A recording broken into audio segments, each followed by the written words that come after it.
4:30. Yeah. We're doing our service. Okay. Welcome, everybody. Welcome to the people that came to see what we talk about, and with that, I'll call our meeting to order. Motion for, is there anything to add to the agenda? Being nothing, we have a motion to adopt the agenda as presented. So moved by Liam, second by Councilor Elderkin. All in favor? Aye. Okay. Conflict of interest declaration. Being none. You'll start right off with Mr. Woodward. Public presentation. No presentation, but I do have a question regarding parking. Is it okay to park in the school lane? Like when you're coming to these meetings? Cause you can't park out here, there's no room, like. I There's couldn't get in. no, we don't have ample parking, but I don't see a problem. Okay, you didn't want anybody to tow me away, that's. No, I don't think they will. Right. Couple of questions, though. I've been watching the culvert go in last summer and the fall and so on. They went from what I understood to be a cement culvert to a steel. I just wondered why the change. Ian, can you answer that? It is a concrete base in the culvert. So it's not a full steel to concrete bulk. I'm not sure if the original plan was for a full concrete box or I can't remember. Yeah, I think the original one was a full one, but anyway, I just wanted to know that idea. Another question regarding the culvert, any idea what the cost is? I mean, I know what was budgeted or what was, what is the actual cost? As far as the cost to mess. I can answer that, if that's what Go you're ahead, sure. So we haven't gotten the full cost back yet, but we know it's gonna be around $1 million. Okay, less than what was, less than the 1.3. It's gonna be slightly less, but it's probably gonna be very close, and again, that was covered by the province and not the municipality. Oh, that's great. Good to hear that. The last question, very simple, but want to know why the rocks are in the culvert. Can I answer that question? Because it goes back to the first part of the question. There is no concrete in the bottom. It's steel pipe all the way around. And they got steel cement barriers that are 18 inches high that are scattered. The reason the rocks are in there is for DFO, for the little fish. Instead of a fish ladder, that's why they changed it from concrete to steel. The concrete had no fish ladder and they had to build one at the end. And it was quite absorbent the way they wanted to do it. So they changed it to a steel and put these little dividers in. And that's why the big rocks are in there for the fish. Yeah. That's part of the fish ladder. Yeah, They filled the pipe in probably 25%, but that's how the design was. I asked the same question, so I went to the source of that. right, yeah, right. And So- DFO was involved in Yeah, that. that's why it's in there. Fishers are involved in that change. Absolutely. Yeah, okay, the only thing I know. That I went back again today and look as well. There's probably 1/3 of the whole culvert's already blocked by a huge rock. You're right in the entrance. And then you look at farther in, there's more rocks and more rocks and more rocks, and they're not little rocks, we're not talking like this, we're talking boulders, really. My question is, and I've seen this happen, if you go back to the Sunset Valley. Years ago, there was a major culvert there went out because of a mining company blocked the culvert. And the next thing you knew, when the next major rain came, it took it all out, you could put in 10 half-ton trucks in the hole that was left, and no kidding. Yeah. And I know that because I was involved personally in getting that put back. The mining company put it back in after, but it costs a lot of money. My question is, what's gonna happen when we have a really major rain? And there's gonna be trees going down through that culvert and they get blocked by the stones. And then they start piling up. That's my concern. Whoever come up with this idea that put rocks in a culvert to save the fish? Is that fisheries? All I can say is I'd like to talk to them. Because there's a time when there was not a fishway there at all. And the fish went up as far as they could go and then it went back. That's all they did. I'd love to talk to that guy. And you probably will too, if we have another major rainstorm. Yeah. Yep, I'm done talking, I'm done talking. Right, Norman, thank you. Can I make a comment? Go ahead. What I'll do is, I'll ask our director of operations to follow up with the engineers, because I do know DFO did come by and do like a in-project inspection. Yeah. As well as the engineers, But I'll ask the director of operations to follow up with them and just Yeah. pose that question for you. I'd love to know the answer, because some of the rocks are already rolled down Yeah. from the side into the stream as well, so anyhow, I know there was a couple of large rocks there that we identified on the handover, yeah, which they said they would monitor yeah, the. Yeah. So, but Well- yeah, reach out again. get them to look at it when the next big rain comes. Okay. Anyway, I do have to leave, because I do have a, one of the reasons why I can't stay long is because I can't sit on chairs. That's what the shot was, $2,500 shot, tourism was, did you fix that? And it didn't fix that. There you go. Thank you. Well, good luck with your health, Norman. Thank you. Thank you. Thank you, thank you for what you do. Okay. Information items. I can take it from there. So in your council package, I've included the November and December development activity reports provided by Plan 360, as well as the fire department quarterly reports from Elma, Riverview, Hillsborough, and Riverside, Albert. The maritime bylaw enforcement report just for October and November, the NBSPCA quarterly report. There's 2 letters from a resident for the Brave Brook Culvert project, as well as Eric Steve's charity golf tournament thank you letters. And a Fundy National Park update was submitted. Okay. Thank you for that. Anybody have any questions on any of those? Okay. Council direction request. Council meeting scheduled during the election transition. All right, so that's me again. So as council is aware, the municipal election is taking place on May 11th. From election day until the first meeting of the incoming council, section 56 of the Local Governance Act places restrictions on authority of the outgoing council. So during this period, municipal staff continue in a neutral administrative role and do not participate in election activities. The May 5th regular council meeting occurs before election day. Council retains full authority at that meeting, and it is effectively the last full authority meeting of the outgoing council. So any meetings held after May 11th fall within the election transition period and are subject to the restrictions outlined in section 56. And the committee of the whole meeting is scheduled for May 19th, so it does occur after election day and before the first meeting of the incoming council. And while meetings are permitted during this period, agenda items must be limited strictly to day-to-day operational matters allowed under the act. Committee of the whole meetings typically involve broader discussion, future planning, and direction setting, which increases the risk of inadvertently stepping outside the permitted authority. So the recommendation before council is to cancel the committee of the whole meeting scheduled for May 19th, 2026, as it falls within the election transition period. Does anybody have any questions in regards to that? None. Okay, procedural bylaw. All right, that's me too. So the report that was presented is to introduce council a newly drafted procedural bylaw. The purpose tonight is just for discussion and feedback only. Under the Local Governance Act, municipalities are required to establish rules governing how council and its committees conduct meetings.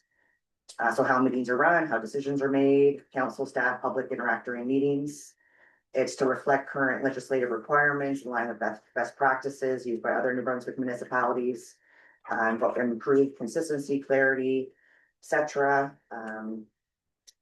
So yeah, that's the recommendation again, is to provide direction to administration on any revisions prior to scheduling the bylaw for its first reading at a future meeting. I have a couple of questions. Go ahead. One is about, I read in there about the virtual meetings. There's no limit on them. Yeah. My concern with that is with the incoming council, we all have different personalities, and if you are not a people person or don't like to go to meetings, my fear is that they could choose to all do virtual, which I don't feel that is correct, that you should have to attend a council meeting if you've been elected, unless you're out of town or you're ill or whatever. So I don't know, that's my feeling. I don't know how everybody else feels, but I don't think it should be an option that you can attend every meeting. I think that's part of your obligation as a councillor is to attend meetings. So, Yeah. that's one thing for me. And the other thing was on 5.6, the voting discussion / debate is there two different sections in here that explains this? Cause we make a motion, we second it, then we debate it. But under 5.6 that I wasn't reading it that way, 546, or is this covering something else? which 5.6 under voting, what letter? are you- Well, I just put it, it's not, the discussion debate for me, it's not clear in there where it happens. But maybe I was, I will say this is a very detailed, There's bylaw. limits of debate. Notice of motion, motions, voting. But it says that it kind of says that he calls the vote, but it doesn't say that we, after it's been motioned and seconded, that's when we do our debate or discussion. Oh, so it might be after the mayor has called the vote, no member shall speak to the motion, nor shall any other motion be made. Is that what you're referring to? Yeah, well, can you tell me in here where it says, if there's a motion on the floor that we've motioned and seconded? Yeah, And we debate it, where does that say that in this? so 5.5 under motions, after a motion is seconded, it shall be deemed to be in possession of council, but may be withdrawn by a mover and seconder at any time before discussion or amendment with the permission of council. Then there is a decorum section as well. It's a detailed one, sorry, folks. It is very detailed and that's all good, Yeah, except it was just that part I couldn't really read in there where it was laid out clearly. If you were a new counselor, I got a little bit confused over, There should be something between F and G, 5.6 F and G, there's something missing between there. yeah, that's the voting. Yea or nay. right, but it votes, you got the nay or yay or nay in there before you did the debate. Debating part. Should be a, No discussion. There's no discussion, yeah, no debate. okay, leave that with me. I'll have to go through it. And. Motions. Voting. Those were the two things that were highlighted from the end, and I don't know even about the virtual meetings. Do you put a limit on them per year? I mean, it's. Again, I don't think it's fair that you should have the option of not coming to a meeting because you Should be, may or may not want to face the public. should be 20%, or 25% virtual. You could go away for the whole period. Uh-huh. Go ahead. I've seen in the procedural documents in the past where the person actually has to get permission from the mayor in order to attend a virtual meeting, so there has to be a legitimate excuse. Isn't there a number of 6 that we were abiding by? 25%. It said 25%, but it really wasn't clear on 25% of what. Was it the regular, was it the committee of the whole? What is the combination of the two? Did that include special meetings or not include special meetings? So sometimes special meetings, they're called last minute, we are virtual because for various reasons. So just food for thought. There is a section, the 5.7, with limits of debate. Like, is that the section that you'd like to have? No, I was in 5.6. It's not about the limit of debate, but where does it say that you can debate? Where and when, I guess.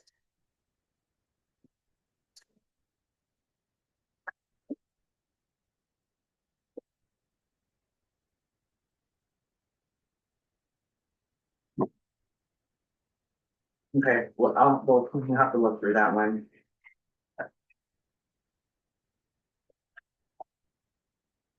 Virtual meeting, if you put a number and 7%. 10, Many? 10. One number. I think it's, That's a little. I think you need, I mean, you gotta be careful, because I mean, we do have a lot of meetings. Yeah, we do. So, 25% is gone within 2 meetings. So we probably had what? We have 24 regular meetings every year. plus- Well, we plus- don't, plus- because we plus. don't have them in the summer. I know, we're pretty close. Hmm. So Then we have special meetings. Yeah. You'd have 22 meetings. Approximately. Plus the special, plus, That's I mean, plus. I think at some point we were close to 50 some meetings. Probably. Some municipalities do have, in their procedural bylaw that only virtual is accepted if they're outside of the municipality.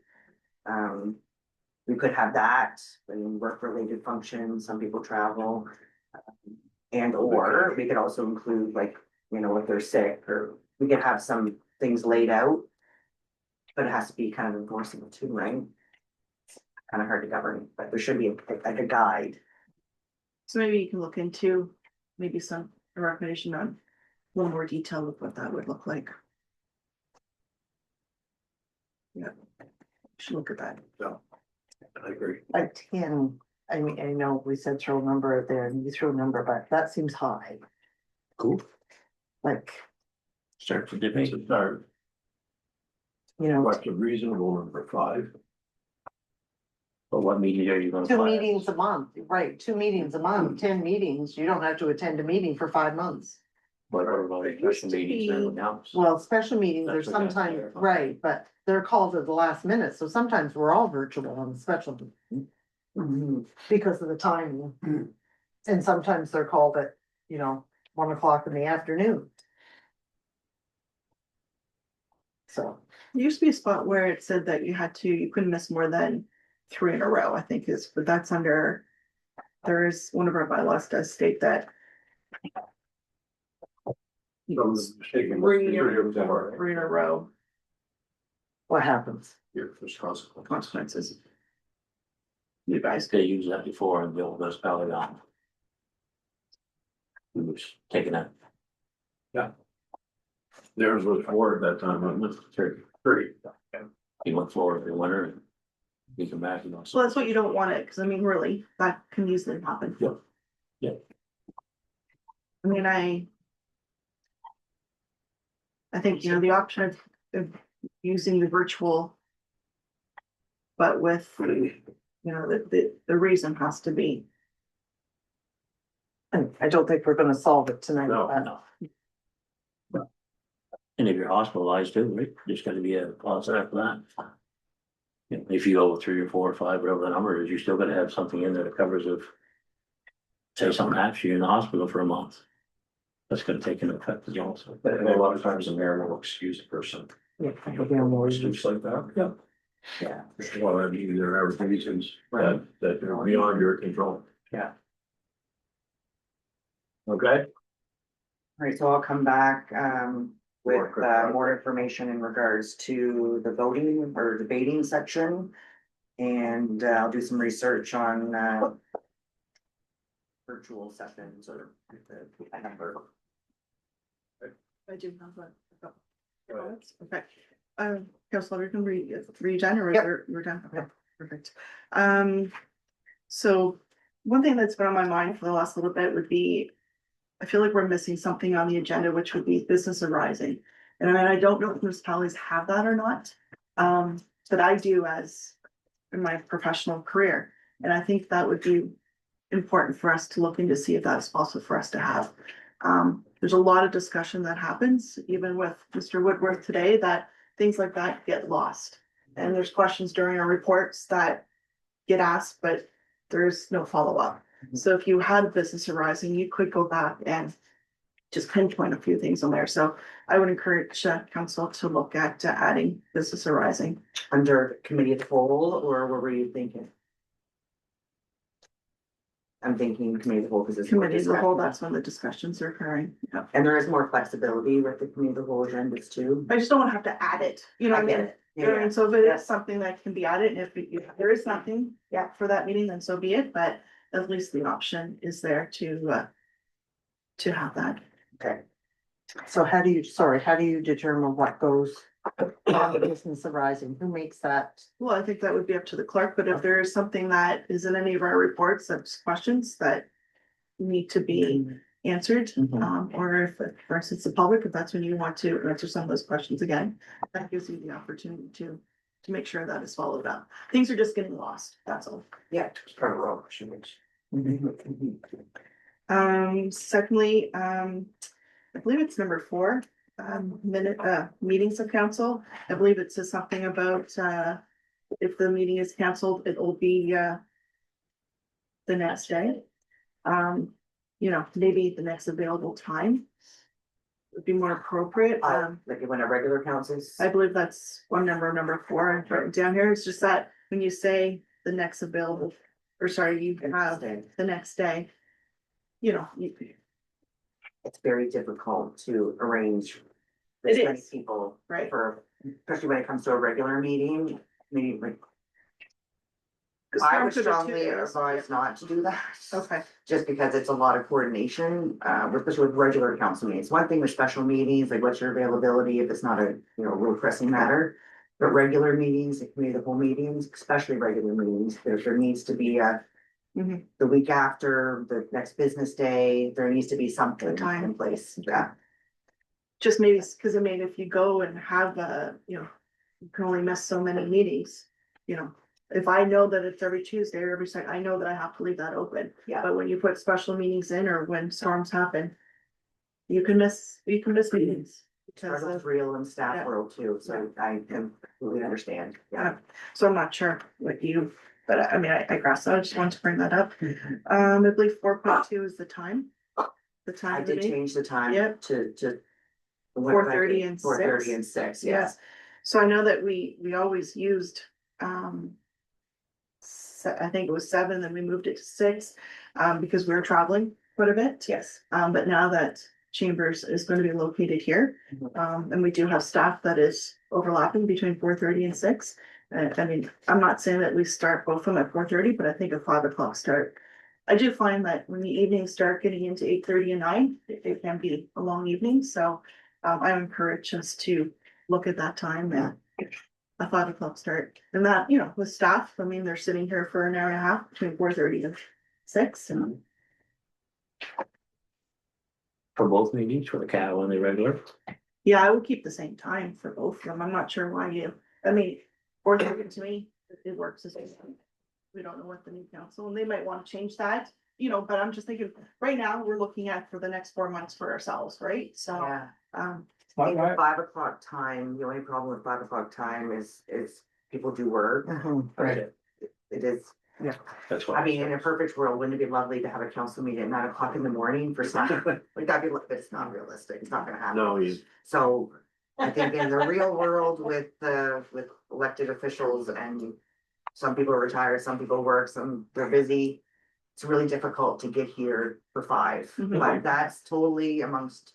Even for residents, residents like to come. Exactly. Forget for us, let's look at people in Blue Land there. Yeah, They like to come and Yes. 5 o'clock, they're still working, they'll never make a meeting. Or they'll miss a good chunk of it.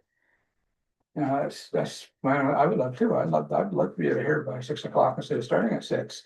But I think, realistically for council people who work and more importantly, residents. 6 o'clock is a struggle for some to get there. I agree. I think you guys are.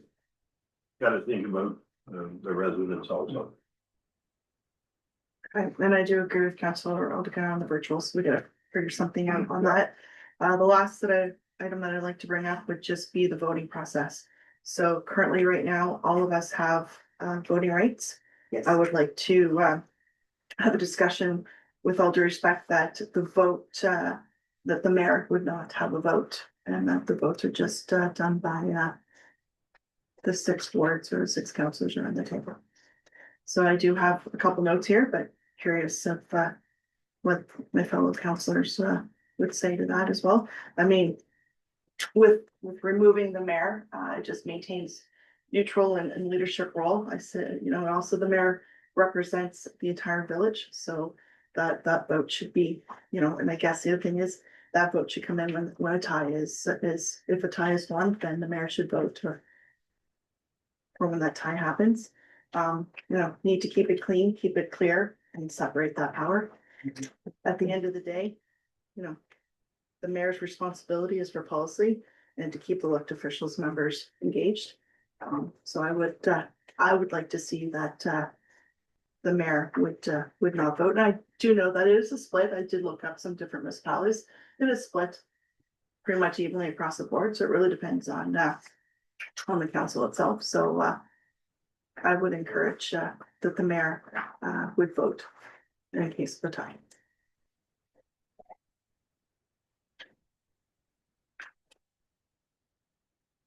Dale? I agree with that. Because you put the 6 councillors, you're gonna have the possibility of die. So then that's what the mayor, that's what. I think I'm on the fence a little bit, just because I think it's important, yes, I agree, he's to follow policy, but it's also good to know where he stands. From a community member, it's important to me that I know what the mayor believes or not believes in, and by not having no vote or no say. No, he doesn't, he does have a say. No, absolutely. He does have a say. Oh, absolutely. Right, but he Absolutely. doesn't have the vote to support the say, which is what we have. So I think to take that away, for me, coming from a municipality that it was the other way, I've made the transition to the new way. So to me, it'd be another transition to go back. If for us, I guess we've only got 5 months left. If that's something the new council wants to put in, that's where I am. I'm gonna agree with you, Blair. I find it's important for the residents to know how the mayor stands. Mhm. You know, sit there and not say a word and, you know, to vote go through and it passes. And nobody really knows what the mayor's thoughts are. I'm the same way. Like when we first went to that, I fought it every step of the way. I didn't like it. But now I see a benefit in it. I do too. That by this table, we know what the mayor's thinking. And I'm good for the rest of my turn to vote, either way. Mr. Mayor, is there any implications about being down a counselor? So if you're missing a counselor at the table and the mayor doesn't have a vote or he does have a vote, is there any implications that you have to think about? So the motion would be technically just die on the water, I guess you could say. Which may not be in the best interest of the. Which it may not, but then it would have to, it could come back. The mayor would still have a vote, right, if it was down to a tie? But you're Yes. part of the quorum number, right? Yes. You're part of the quorum now. Yes. Yeah. Yeah, so it does have some implications with quorum. I think that's what we were discussing. Yeah, so I think. This we is really coming have to back- be this is really, going back to me. thoughtful. Mr. President. We'll do some more investigating on that, on the Governance, pros and municipality, cons. that doesn't really clarify either way, does it? No. But each, Yeah. that's it. I'll do some investigating on pros and bring it back, but Because when they put it into the amalgamation, we were all like, you don't have a vote, and then we read it, and we're like, yeah, he does have a vote. But, so, So it is mixed in municipalities. A lot of municipalities, I would say it's probably even split 50-50 of who's in it, who votes and who doesn't vote. Well, did you have any knowledge? No, just about the implications of not having a counselor there. Yeah. Be mindful of that. Okay. 6.3, 2023-24. CCBF allocation Lake Birch Estates. Right. Alright, so I've been reached out from the community funding branch of Department of Environment and Local Government and requested our end project dates, and if not, to request an extension. Those extensions cannot be no later than March 31st, 2027. If we don't, because if we do not spend this funding now, we'll lose it. So we're seeking council direction regarding the procurement of playground equipment and the execution of liability insurance agreement. These net actions are necessary to ensure project completion within the next 14-month timeline. It's recommended that council authorize administration to proceed with it and within the budget of $15,000, and that administration be provided with the contact information for the White Birch Estates Playground Board to finalize the liability agreement.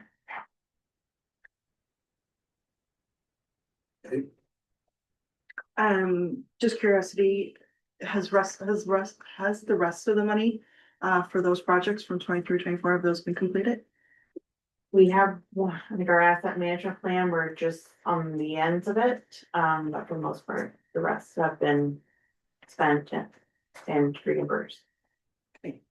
So yeah, I mean, what I can tell you is that the White Birch Estates committee that originally put the playground into play is no longer in existence. So, I mean, I've reached out to a number of people, but I have not received any comments back, so there's nothing I can add to this at this point. Right, Jim? Right. Why don't we take that playground down ourselves? It's in the municipality, taxpayers are there. Right? You know, it needs mowed once a week, maybe garbage collection, right, at least. And if there's money there to make it bigger from the government, use it. And add it to our, I believe the conversation that was had is that they're not interested in that, but they do have money to contract those services out. So there is talk of handing it over, but they would not want the municipality to foresee those expenses, but they do have money in the bank that would allow the village of Funny Albert to contract that out. they've got money sitting in a pot to work with, Mhm. but they've got no committee to run. Is that what you're saying? Correct. The committee that was originally there have moved on. So we're gonna have to get a new committee if they want to continue on. Right.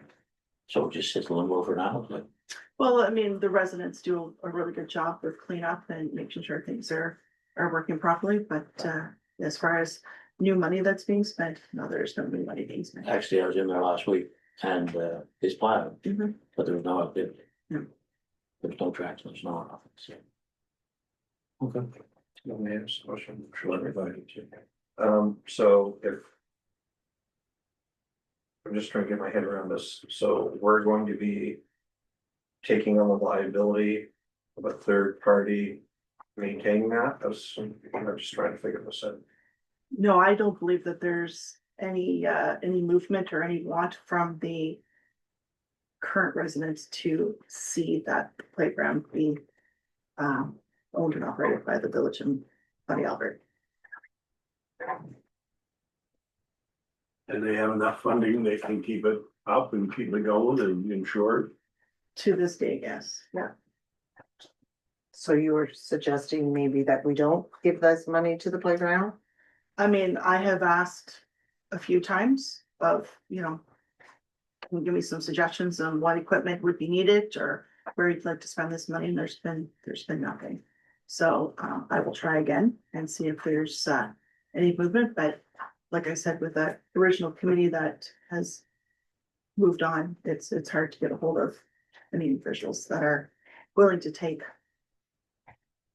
action at that point right now. But my concern is if the committee is dispersed, we'll drop out. Right, there's still a couple of residents that work together, but there is no formal. I know the issues for the community. Yeah, I can see a few, but I out there, I can do a little bit more, just to, because I can mean if. We're not taking care of it, they're taking care of it. It's not our land. The land is owned by Marion? Don't, No, well, yes, but it's still under, it's under there. but- yeah. So it's a shame there's not a committee there anymore, because we could just basically Yeah, roll it over. donate the equipment. To them, and they can figure out what to do with it. And we would be absolved from any liability, because I didn't want to insure anything that's not on our land. Cause with that new trailer park coming in, that population will increase in that area, that might be something that they won't need. Supposedly that's gonna be blocked off. They won't have access. So the road is supposed to end at the end of Petersfield, so that was promised. Yeah, but So those kids won't be flying over. They can't walk over there or bike or, Through people's properties. Cool. And it would be a fair bike ride. Yeah, they're not just curious. It's odd that they don't wanna take free money and make it bigger with no committee, but anyway, that's fine. The last thing I want to do is end up seeing money that we're given expired, because that's, I just do not like giving money back. No, and I wouldn't want that either, so I mean, if you could give me 2 months to try to schedule a meeting with who I am aware of that is still living in the vicinity that has a say with regards to the playground, then I'll bring a report back to council.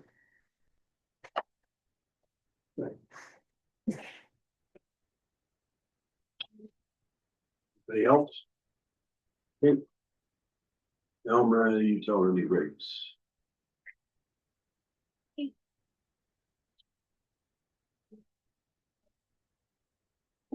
That's me. So it's come to my attention that, what was submitted to, local government for water rates for Alma Utility is different from what was actually approved. So I kind of gone back, and I know we had gone back between, increasing Alma water and waste, and back and forth between that and wastewater. So the rate, when waste, the water and wastewater together, the rate would remain the same. It would just be, there'd be a few residents that would be different if we stayed with what the actual resolution was. So I did discuss it with, community finance officer from local government. And he said where the budget aligned and balanced with the rates that submitted to local government, and I asked if we are bound to the rates of the actual resolution, or can council make a correcting resolution to adjust the rates on what was submitted to local government? We were advised by him that as long as it does not change the budget being balanced, we can adjust the rates. So, the recommendation I'm bringing to council is to do an adjustment to the Alma utility rates from 982 and 528 to 940 and 578 respectively. This adjustment will have no impact on the approved budget and will provide capacity for increased capital investment. Whereas with Alma utility has more wastewater users than water users. Any questions or comments in regarding? Ready? I'm just curious of how this actually happened. There was a resolution. I wasn't at that meeting, so. But I know there was a resolution. And numbers were mentioned in that resolution. How does a letter get written with different numbers? William? Like I said, I had entered it with, the ones I believe that council had gone with and what had been corrected in the spreadsheet we have been working on. And those are the ones I had submitted, to be signed and sealed to be sent off.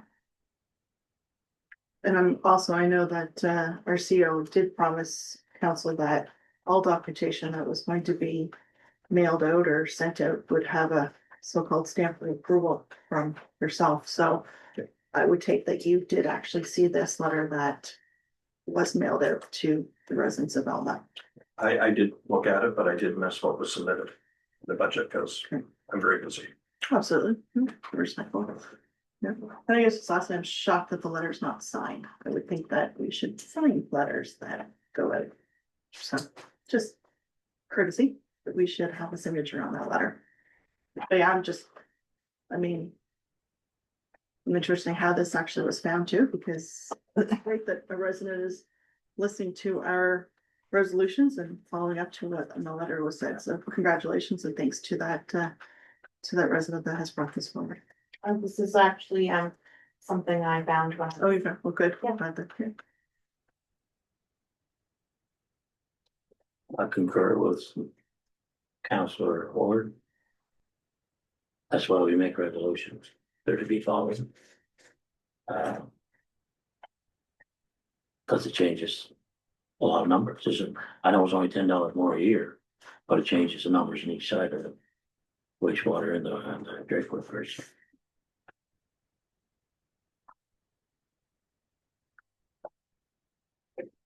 I know it's what you're asking for is an easy change, but a resolution is a resolution. So. Just a couple of questions for me is. We talked about increasing the water because of the ongoing water projects we had, so my fear of. Lowering the water and increasing the water and sewer, we've defeated that purpose, because I think that's the way it came out. For us to do was to increase the water and lower the water and sewer. So I think. By it swapping, I feel like there's been a change there in the direction that we're headed for. And when we do the budget, from what I look back on, the water and sewer is kind of tracked separately for expenses and revenue, correct? So it has to have an impact on the water and sewer budget somewheres. Because my understanding is we can't just transfer sewer money up to water and vice versa.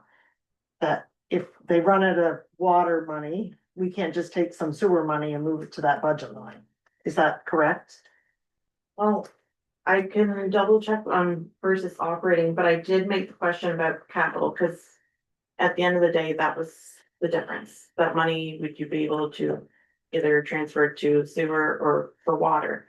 And I made the question. We stuck with what it was and we put that money in capital, and next year we have a water issue. Could we technically use that money for water?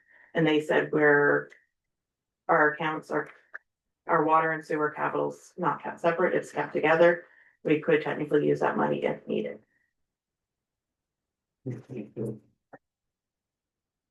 Right, yeah, which that's interesting, but that's not how we've been managing our water and sewer for years and years and years. They were kept separately, so.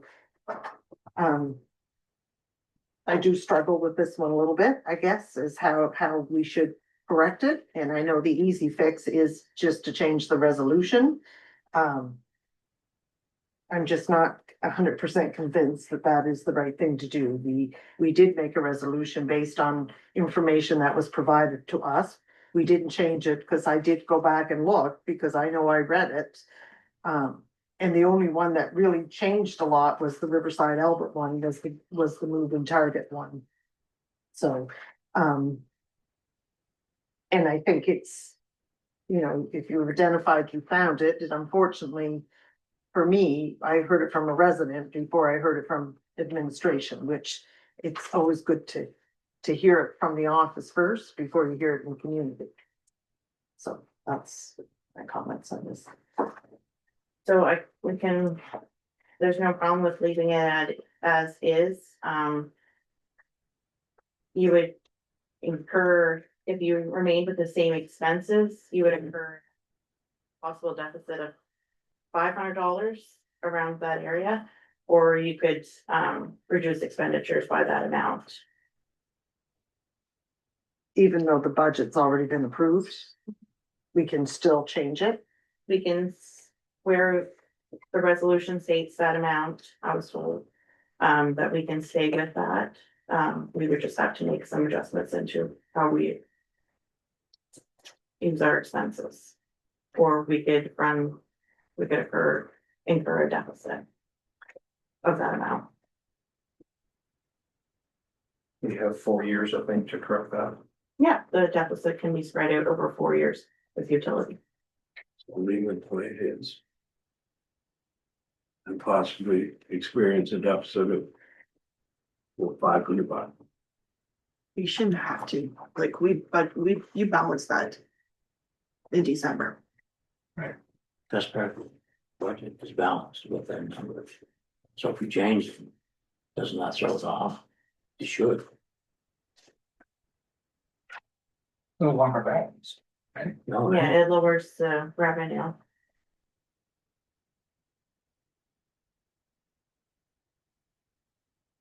yeah, because you're going down $38 in one and going up 42 on the other. That's why there's a $10 difference. And if the water and the wastewater are separate, I think that would make a huge difference. As far as balancing what we agreed on.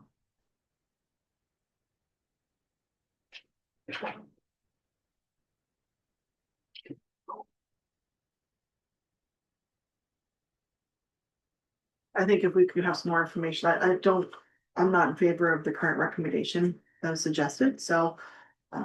Maybe we can go back and see if there's something else that administration could come up with. Do you have any recommendations of what I could do? The resolution has been made and the budget's been made and approved, so.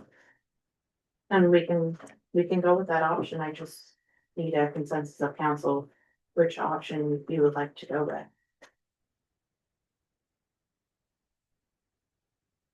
So the residents have already been billed the first quarter. No, they haven't been sent the first quarter bill yet. Perfect. I stopped before it went out.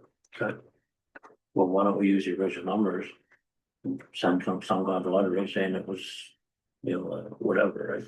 Whatever how you want to describe it, and that way it stays the same. That would be the best case. And then that way your numbers in the budget don't change. There's no monkeying around, it's what we were doing, it's all bang, bang, bang. That we do have a small update, we've got time to work through it. Especially when the first payments haven't come. Nobody's changed their automatic payments or checking or whatever, right? It's status quo. That would be the best case. I think that would be the cleanest. I think that would be. Yeah, absolutely. Okay.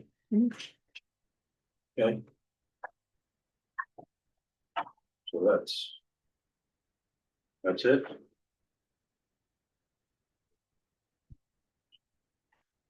All right. Approval for Hillsborough Water Exploration Plans.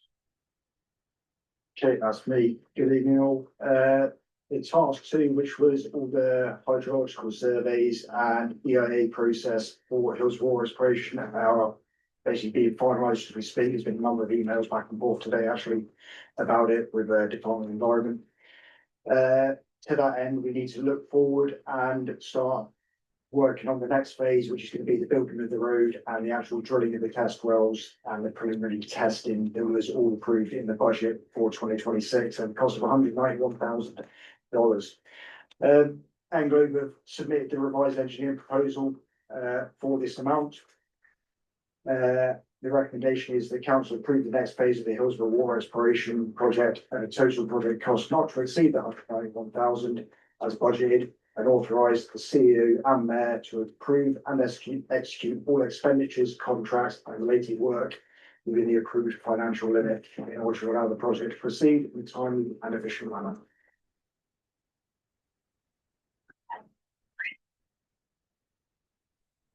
Well, you know me, I always have a couple questions. Bringing, that's good, yeah. So I recognize you here, it said they have submitted a revised budget. What So- was it before? So the original budget was 218,000, and that was with contracting it out for the building of the road.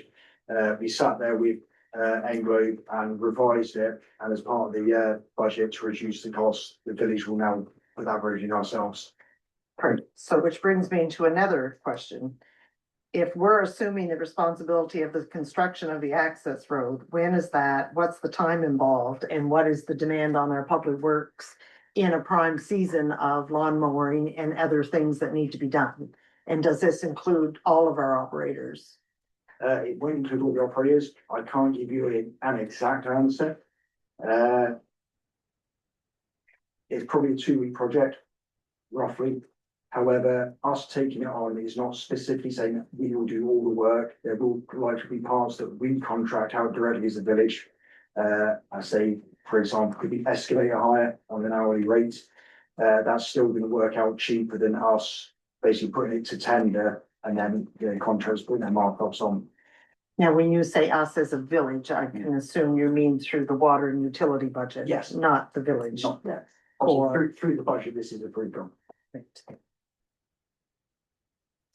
Those were the two questions I had. My question, if I may. Can we see a copy of that budget of the 191,000, see what the actual expense breakdown is on that? Like when Englobe sends you a piece of paper, saying it's gonna be $191,000, there must be a breakdown for that? I passed on the proposal in the, It's not attached. is it not? Can you see it? The The title's there. That's about it. Yeah, it's the appendix one, but it's not Okay, there. I'll get that emailed across to you all. This Okay. one here? We can get it. I didn't, it wasn't. Not there. No. Oh, but there's appendix one, blank page, go to the next page. There's nothing. There's something in in there. Check it. Oh, Okay, we can make sure I get. Sorry. Okay, that's fine. I just wanted to see it as all. I've got it in front of me now, so I can tell you what the lines were. The road access construction was 5,000 engineering and 33,000 construction. it's right then. here. Well drilling and testing was 29,000 engineering and 90,000 construction and drilling. There's a contingency of 34,000 on that, in that 191 as well. We'll get that emailed across. Slow down, we don't do You that. gotta go down, you can go far enough then. Okay, Mine's on there. go, no, other way. Slowly. That's how you want me to go. Out there. Yeah, mine's the same one. He's got it. Yes, the appendix one is not I'm there. on from the other type. Oh, sorry, folks, okay. well, No, it's we on the did, that's website. fine. All right. okay. That's what I wanna see in is a breakdown. Yeah. I went on. Because if they said, if they did Find it, yeah, 33,000. Yeah. Right, sorry. it only is at 27,000. From 218 down to 191. Did you not just say 218,000 Mhm. was the first quote? Now it's 191, 91. right? And if they're taking out that 33,000, Not taking out 33,000. well, we're doing the road. Yeah, so the cost is still in there. Okay, you send me the report and I'll take a look Yeah. at it. It'd be good if you could show the breakdown and highlight, where the differences is between the 218 and the 191. I think that's what we need to see. And again, And also- what you've got to understand, on this proposal, with the 33,000 for the construction, that is their construction estimate based on us doing the work. If it's going out to a contractor, I believe it was 60,000 previously. Yeah, 60, 65.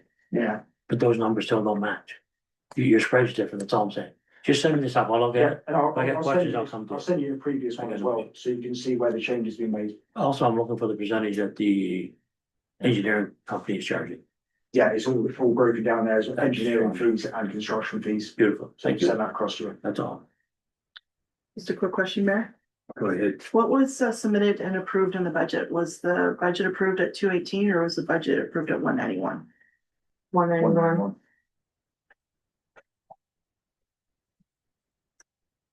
So you knew this back in December when the budget was being prepared, that this number was floating around? Yeah. Okay. Anybody else? Just a comment on that, it is nice to see the numbers, but it's also, this has been talked about for a long time and it needs to be done, so I would hope that we wouldn't kick this around too long without giving the two thumbs up for Public Works to move forward to. So there's, every summer we talk about water and it's not getting any better. So I just hate to see this kick around for a few months, so let's get the numbers and discuss it. Move on.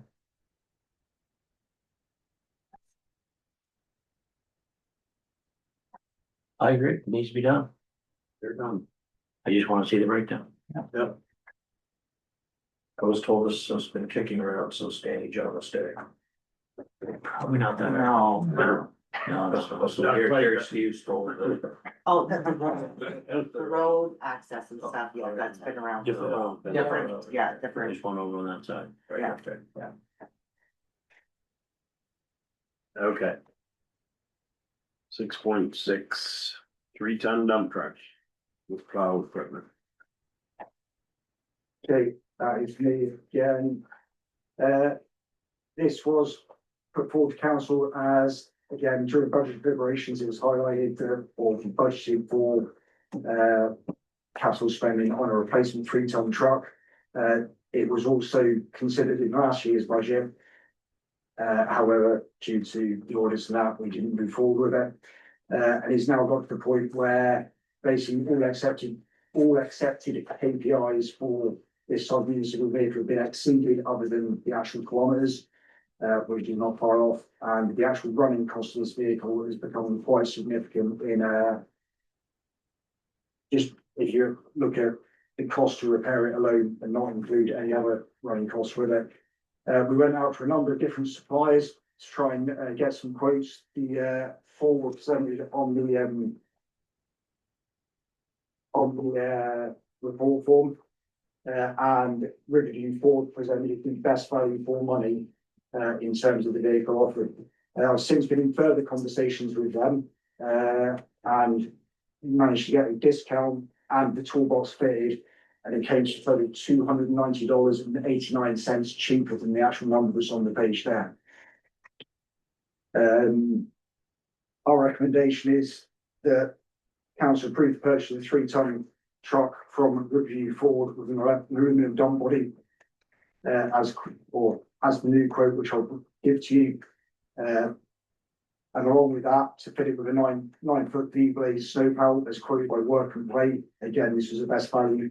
And that brings it to a total of $135,809 or $809.40 as opposed to the $137,205 that was on the council report form. This would be funded through the Capital Renewal Fund, with the remaining balance of approximately 52,800 to be funded through debenture financing or Village Core Capital Reserve. It's also recommended that council authorise the CEO and mayor to approve a variance on this price up to 5,000 to allow for the purchase of an alternate or equivalent vehicle should the quoted unit no longer be available. As I spoke to Riverview Ford, they would not take a refundable deposit on this vehicle. So there is a risk that as and when it's approved that vehicle itself is not available any longer.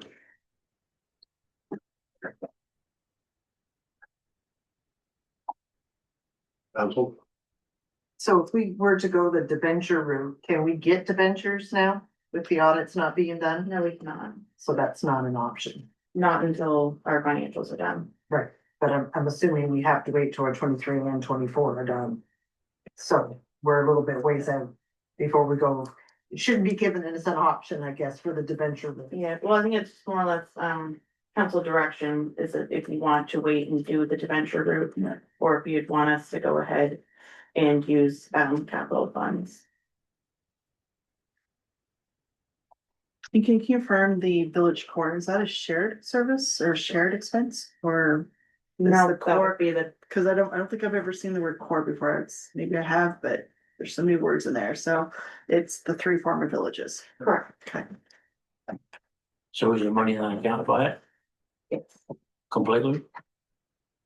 But, so we're gonna get 84,000 from the capital renewal fund, so. Initially, we kind of budget around 150,000 for a truck and blade.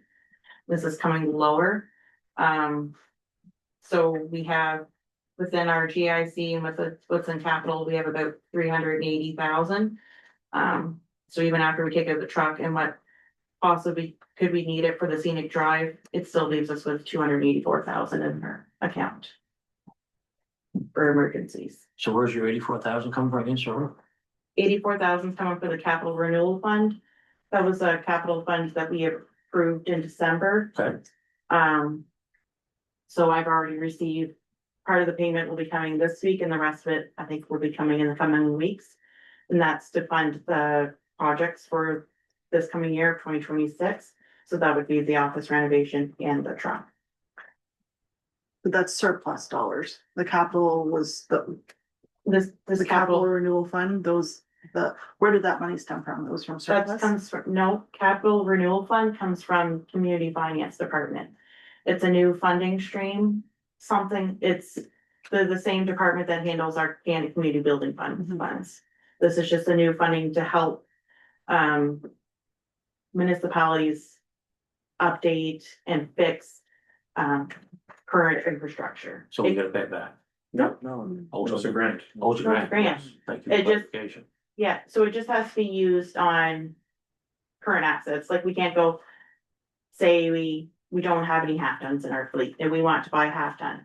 We can't buy a half ton, we would have to replace like for like. So we're retiring this 3-ton truck, we have to replace it with a similar 3-ton truck. That would do the same work as this 3-ton truck we have. So my now. next question would be, how much of the 84,000 is gonna be needed for renovations? No, the That's 84, already budgeted. yeah, So that's. yeah, 84. It's coming out of the same fund, so the office renovation and the truck is coming out of the community. So which number goes with which, so? I believe we have around over 180,000 that we're getting this year. So 80, Fun? yeah. So 84 would be going to the truck and then 100,000 So would be why going buy the toward truck the out there? office. Well, then we would definitely to do the, this room. But then you got your core money left, you said? Yeah, and that core money is being used for the truck. So That don't make sense. after capital renewal fund, you're looking at taking 84,000 of that for the Yes, truck. And then you're taking how much from the core is the recommendation or suggestion, one of these suggestions? 16 be 51,000, 52,000. yes. And 104,000 is. That's the number I want. Yeah. Just that easy. Great job, thank you very much. You're welcome. Why So, don't we go that route? Then it's done, it's paid for. I mean, that, You can't get adventure anyways. yeah, and that's our recommendation because in the end, we're, even if we could get a dementia right now, we would be saving our residents the amount on interest. Yeah, you gotta sit in there and use it. Additionally, on top of that, we'd look to trade in the current 3-ton truck as well, or at least put it out to tender to sell on. See if we get any. Put that money back into, Yeah. to that core, right? Yeah. I'm all agreeable, all right. I'll vote for it. Over Christmas, we were down to one truck. Yeah. And, we definitely. And it's time, like this last couple of years, we're concerned about money, concerned about budget, concerned. and we And are, all, still are. what? No, don't mean nothing. We've let our public works fleet just crumble. And when their trucks are not in service, things are not getting done, residents call us. Cause there's stuff not being done, we go to Public Works, ring them a new one because it's not getting done. But it's actually our fault that we've been holding them from moving on and buying trucks. So I'm good with this, 150%, wherever money comes from, do it. Get us some new vehicles, we can get some work done around here. What is the trade-in value that you're expected for the? Below 10,000. I'm just wondering if it's not something that you should keep. To a man, like for $10,000, no, it's not worth it. No.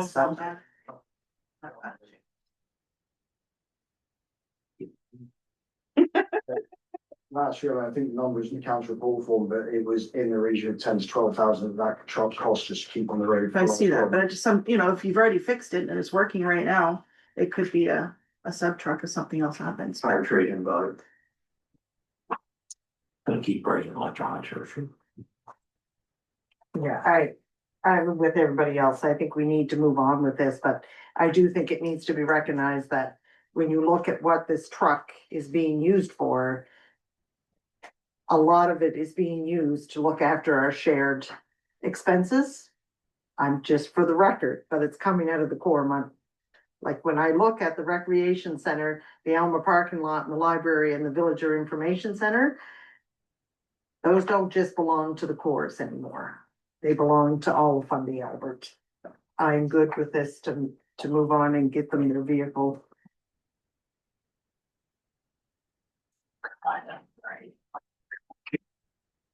Because I think that's a valid point. That's something that the next council should definitely look at. We have to at some point. We have to come to an understanding to move forward because as much as, and I have LSD areas, as much as we say the LSD areas can't, we've got to come to a common ground and move forward because it's always gonna be a discussion. Yeah. And that's how I feel about it. But when you look at purchasing something, Yeah, I'm not saying I'm against that. I'm just saying that when 50% of your residents from wards 5 and 6 do not ask, you know what I mean? Like, it could be a percentage. I'm all in favor of a percentage, but when you think of just Coverdale itself, I mean, I'm gonna mention here, we're over $265 million. So I mean, you start taking, I was at 40%, I bet you I'm close to 45% of the total budget right now. It's a lot. It's a lot. So you gotta take, if you took a percentage, then I would be totally fair, but when you take the 45%, that's a lot. But Council Ward, we just have to look after your playground and you They push don't want back. that, but they That don't don't make want that. sense to me. Yeah, they don't want We're that. offering. This is the money's there to make it bigger. We're willing to maybe go in and look after that for you guys, like it's part of us, Mhm. to tie this thing all in one ball. Yeah, no, But they don't seem to want to go that way. And also, if I go to the Avenir Center in Moncton and rent it for 2 hours, I pay the price. But I don't contribute to that base cost of that building. I live outside. So I'm not a shared, you know what I mean? They're paying for me to use that place. So it's a big picture when you really, yeah, no, you gotta look at the big, like the. oh, I do. It's a lot for an LSD that is worth a lot for tax base Yep. to continue to see that number keep increasing. Okay, Thank you. thank you, guys. 6.7, economic, Sandy. Okay, that's me again. Remaining on winter servicing of our areas. It's become apparent this year that the equipment that we originally held pre-amalgamation is not up to the task of getting the quantities and distances for basically standing that we need to. It's really been felt quite strongly in Brookside Albert Wrexham parking lot. We've had to get contractors in for that. And also the utility service roads with the three freeze thaw that's been going on this year has been extremely icy, as you can see by some of the pictures I attached to the council report form. We've gone out and looked at various spreaders and got quotes from different suppliers for a truck mounted spreader that can move between the different trucks as needed. Can be adjusted so it can be used for doing sidewalks as well. So you just offset the spreader and we can use for all the service roads and everything and not rely on the contracts we've been doing so this year. The best quote we had come back was Work and Play for a spreader for $11,249. It's our recommendation that council approve the purchase of the truck mounted sander from Work and Play. It cost $11,249 to be funded from the Capital Reserve Fund. And further authorize the CEO and mayor to approve additional costs up to a maximum of $250 should the quoted pricing no longer be available, provided the total expenditure remains within this limit.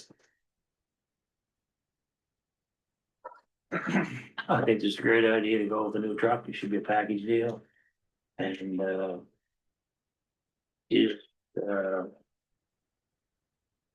hold on a second, review forward, are they interested in putting the box sander on for you? Did they give you a quote on that also? I could ask them. Would that be cheaper? Either or, I'm approval of it, Yeah. because I think you're gonna buy one, do you put the other one? More quotes if you like.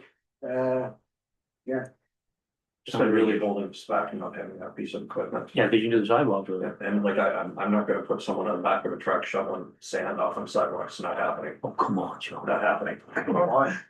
Just because it's not happening. It's done for years. Sure, still being done. Sure, they'll be in there. Anyways. Yeah, I got no problem with this, as long as, and I see the other. You ever see my driveway? Well, I've seen you up there in a horse and wagon. Well, Back there. Well, I come here with a truck and he signed it that for $150. And I figure he rolled this, and he did a good job. I So I figured somebody's really working. It was highly recommended to me by WorkSafe not to go on it, so. To me, I have full support as well. It was, because that parking lot at the rec center last, Wednesday. Or Thursday, no, it was Wednesday. It was slippery. Yeah. Yeah, bad. Like, I mean, you kind of put a skate on it. It also gives us a chance to react faster, in case, there's a street somewhere. Yeah.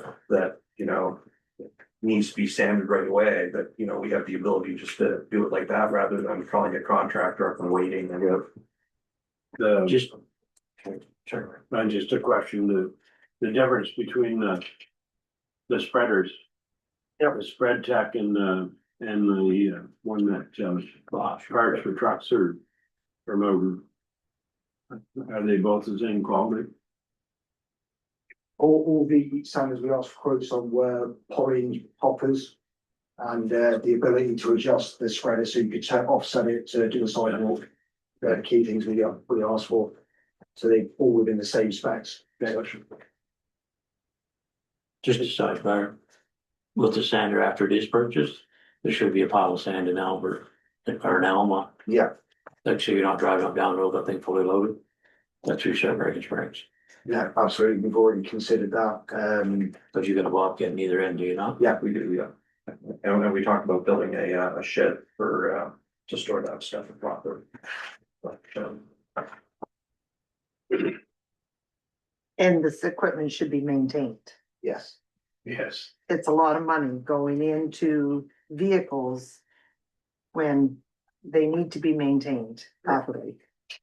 Yeah, Counselor, if I could, so we implemented a standard operating procedure where pre-vehicle checks are done. We adopted this for the military, so every morning, these vehicles are checked, they're signed off, a slip, it's all documented, and that's something that we think is really going to be a change in how vehicles last.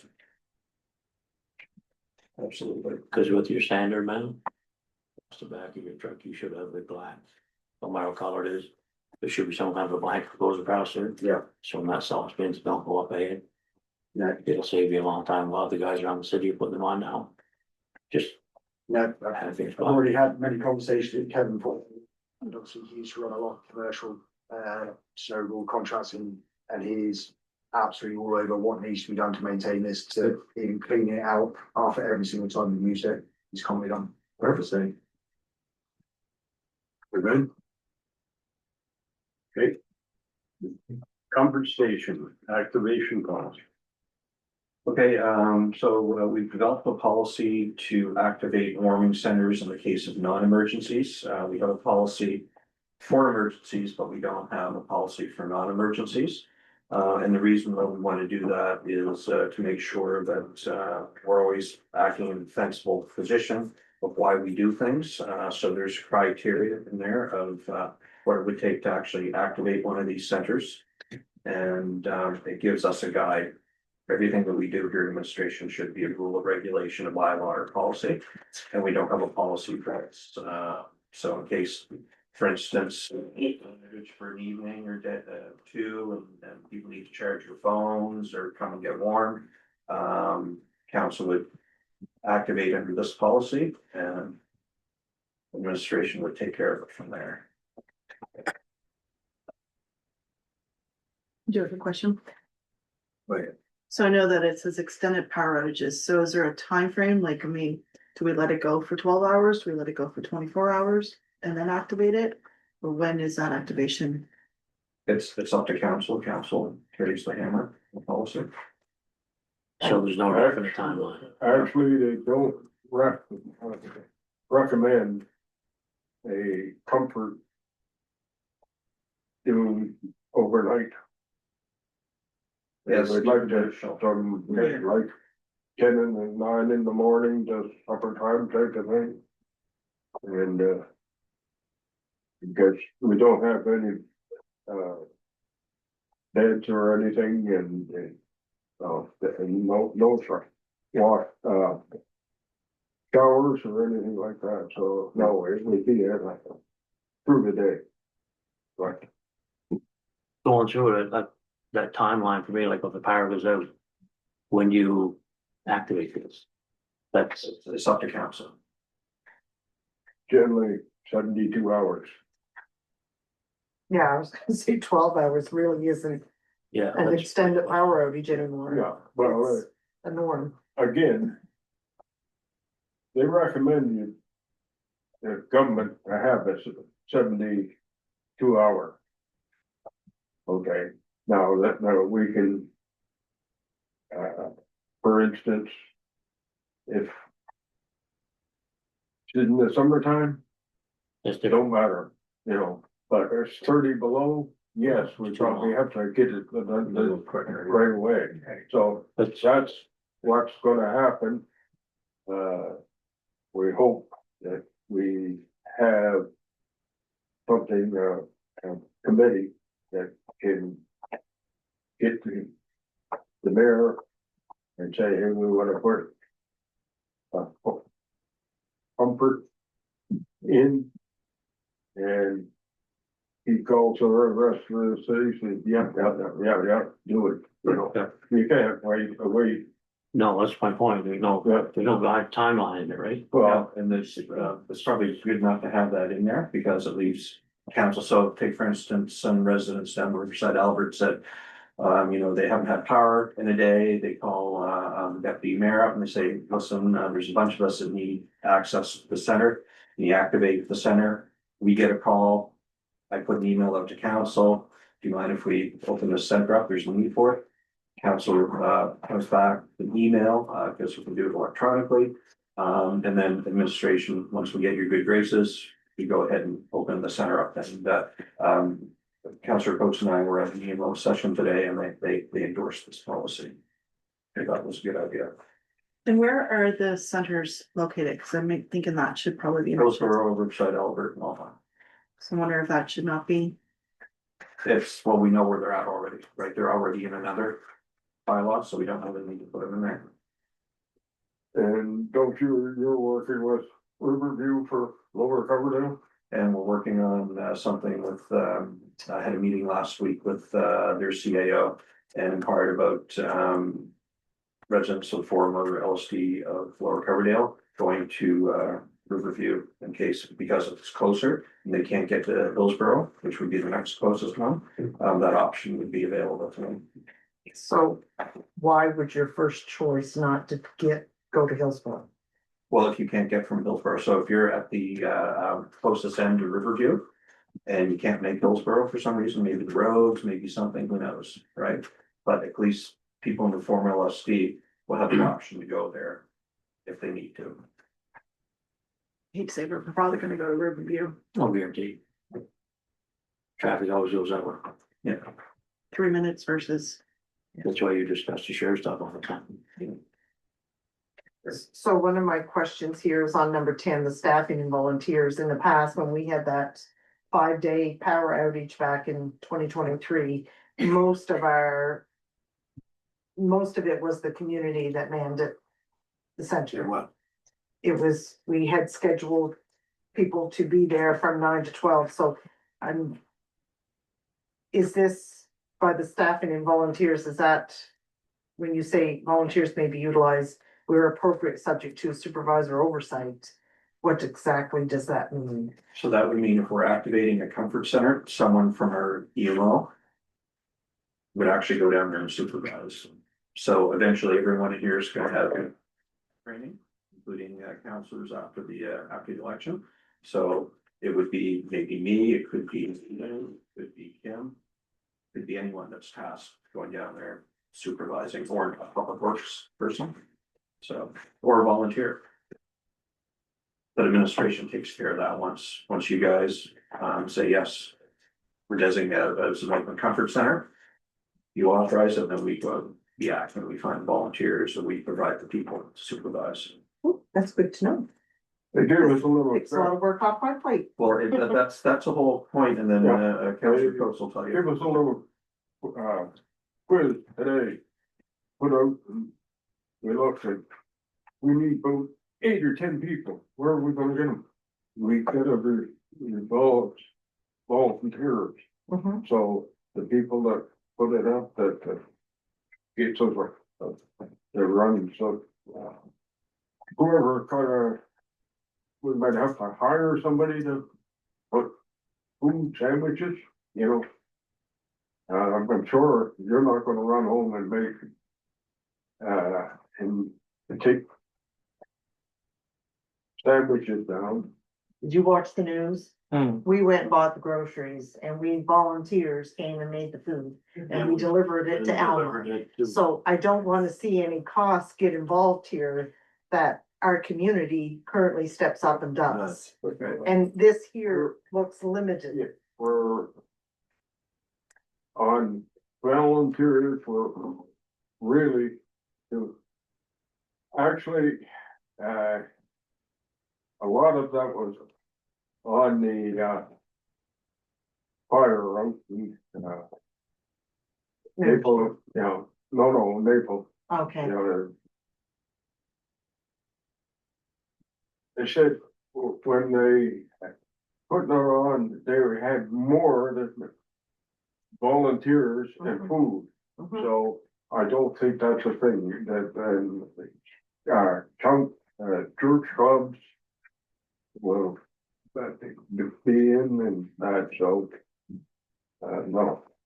We may have to, like, the last time, what they said, EMO sent down water from Ferguson, what was it, about $4,000, Yeah. had it, so, but we can go to,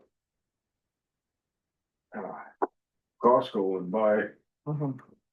like there might be, there'd be some expenses, but very low. And depending on the length of time it. Correct. Yeah.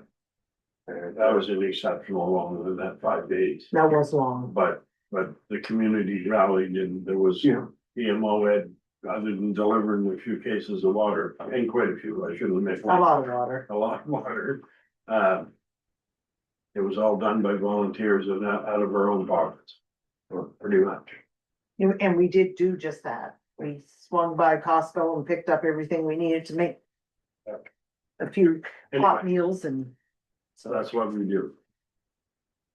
Anything else on that? Inclement weather policy? Basically on this one, we don't have one. We should have one.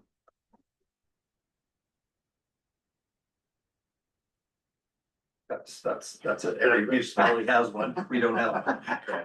So let's get one. Get her done. Hey, And I'll just go back to say the reason why administration needs this is because, if we don't have rule or regulation, policy or bylaw to go by, then that leaves questions and people don't have a guideline to go by. So this is basically what it is. We'll look forward to see it tomorrow. What's that? We'll look forward to seeing it tomorrow. And that's till after the third. any questions on that? Okay. Disposal of surplus, obsolete or damaged equipment. Much like the inclement weather policy, we don't have one. And we really do need to have one for audit purposes and tracking where the money goes and where we give things away and how we depreciate and write things off. So anyway, that's something that we need to have. I would agree. Yeah, no question. Okay, respectful communications. Respectful communications, not to be confused with workplace, respectful workplace and harassment policies. This policy is developed so that staff can deal with external pressures. So I know personally I've been harassed numerous times. I have witnessed verbal abuse and very aggressive behavior. In order for us to deal with those issues, we do need to have protocols in place. Because, for instance, one issue, I actually had to call a lawyer up, which costs money, to send someone cease and desist. With a policy, I don't have to do that because it's ingrained in it's part of what we do.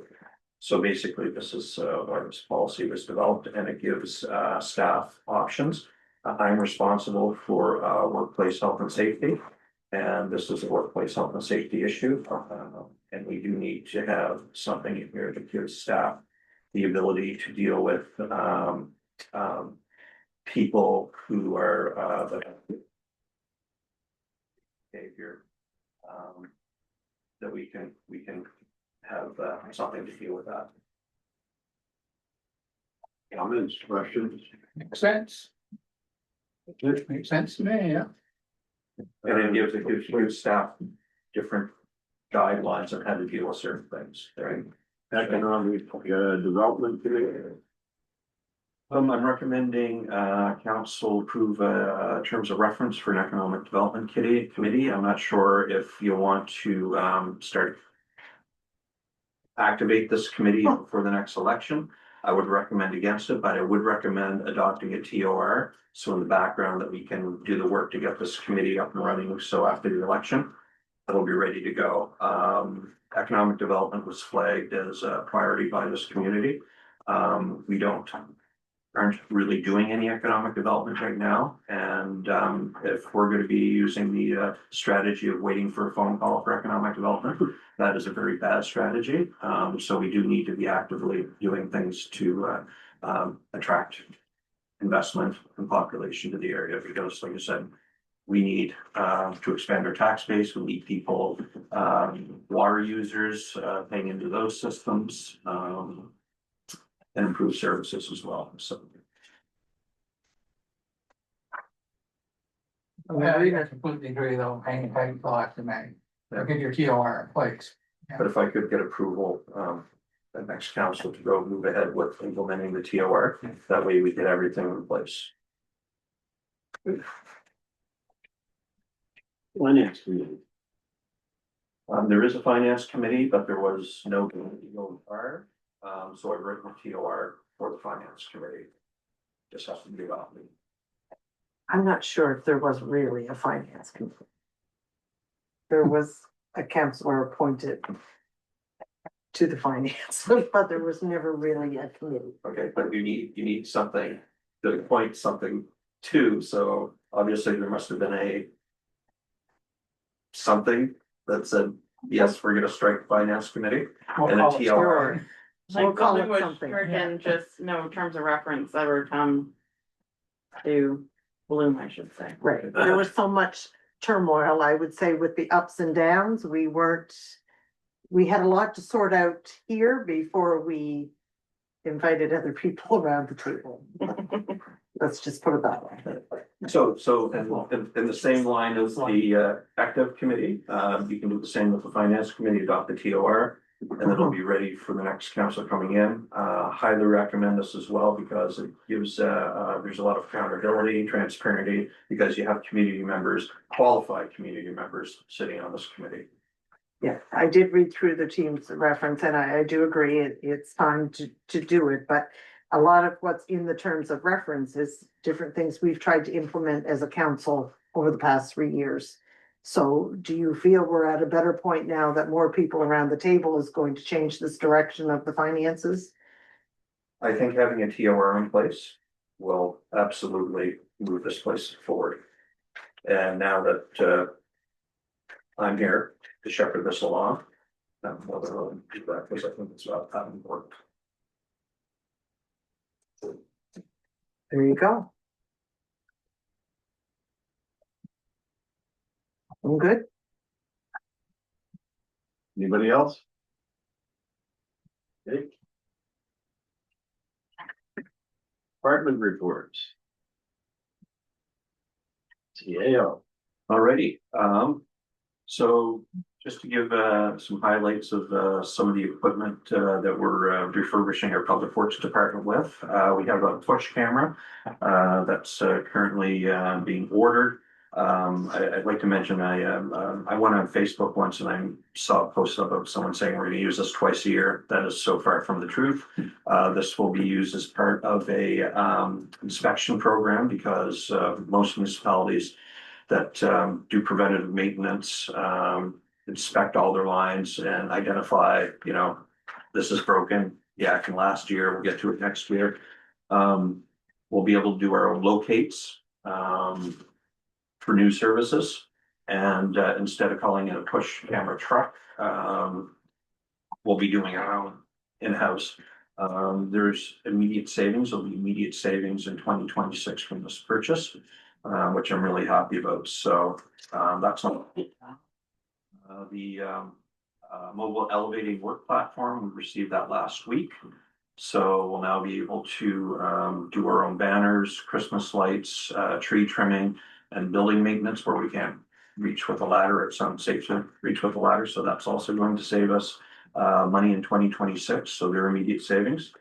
And our public works analytics and fleet tracking, our public works folks, the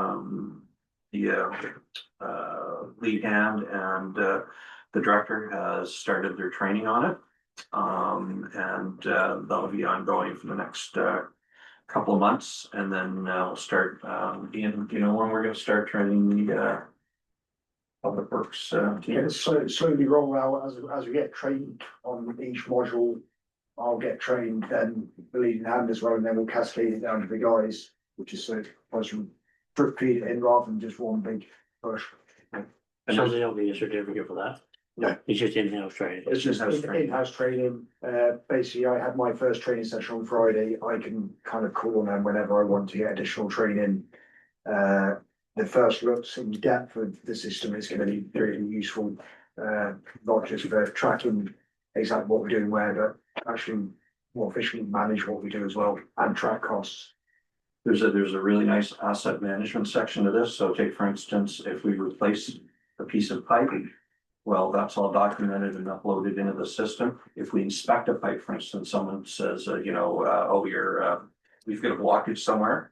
We can send our camera down that we have now and record that and upload that to the asset management system so that we have all these things documented properly. So it's a really nice way for us to start moving into asset management full board.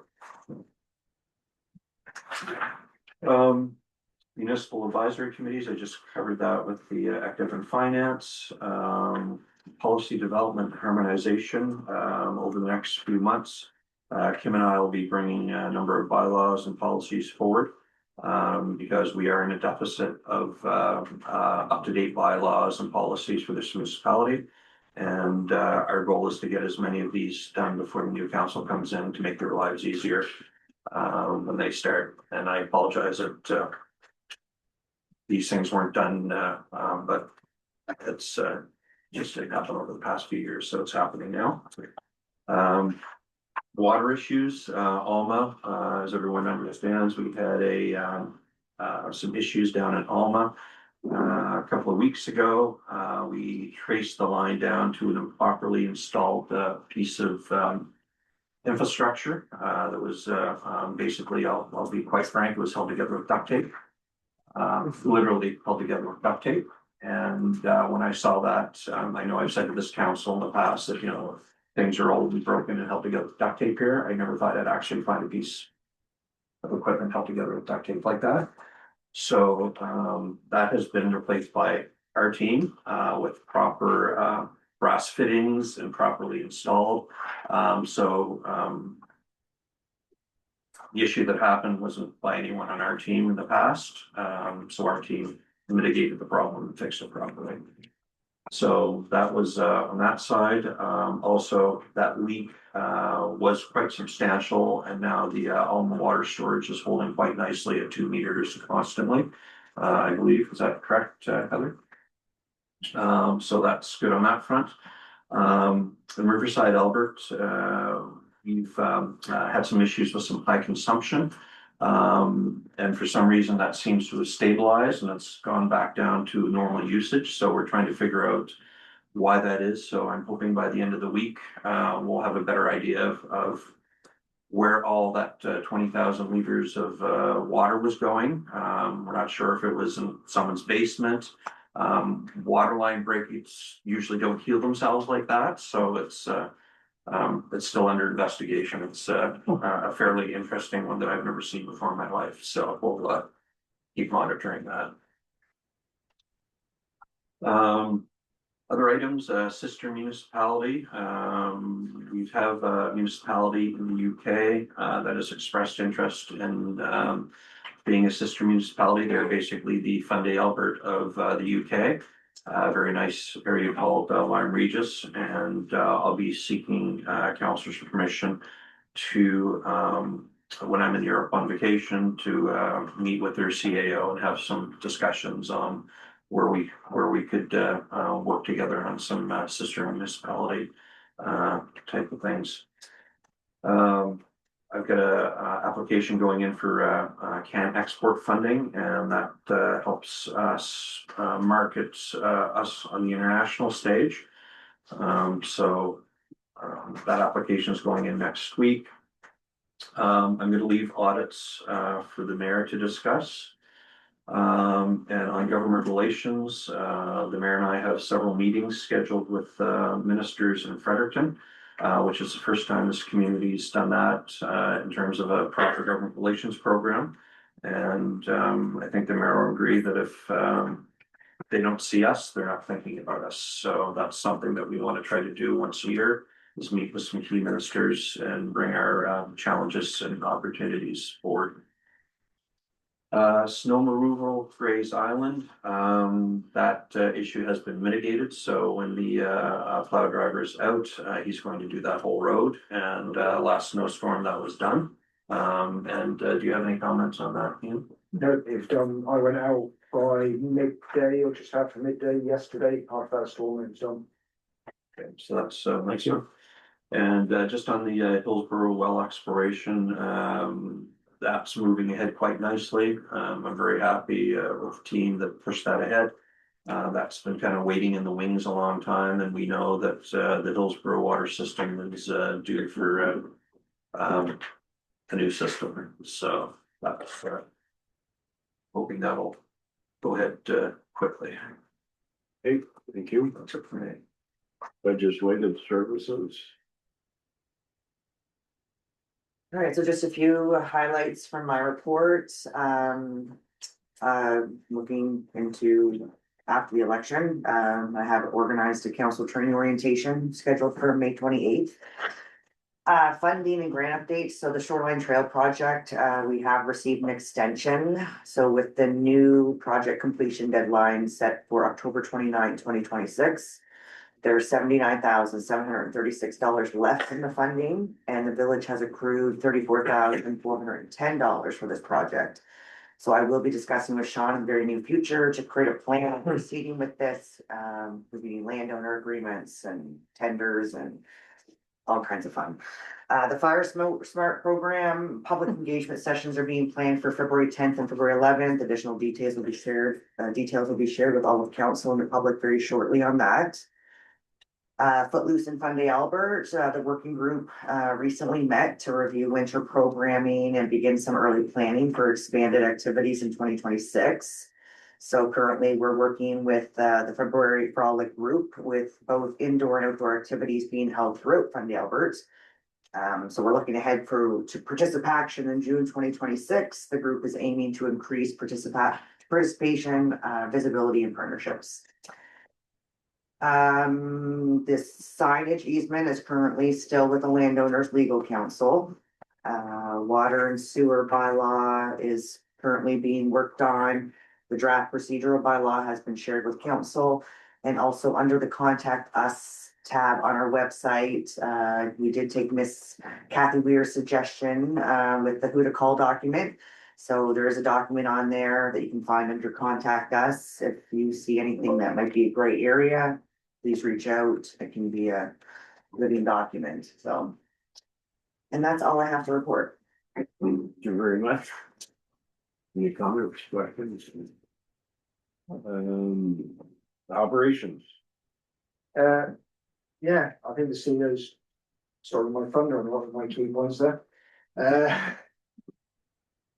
Yeah, a couple of other updates to give you. Obviously, trails has been the big focus over the last week with the Trail Town meetings last week. They went very well. The feedback from the community is really good. I'm starting to put something together to better understand what or how the village can be involved without taking full ownership. If you don't want to take it on 100%. Once I've got my head around that, I'll send something out to the CEO and you can pass it on to council to get an idea of the direction we're heading with that. And again, the couple of other highlights for trails is we've got the green light from Trans-Canada Trail to reroute the Trans-Canada Trail through White Rock rather than around it. This should open up significant amount of funding for improving some of the trails in there.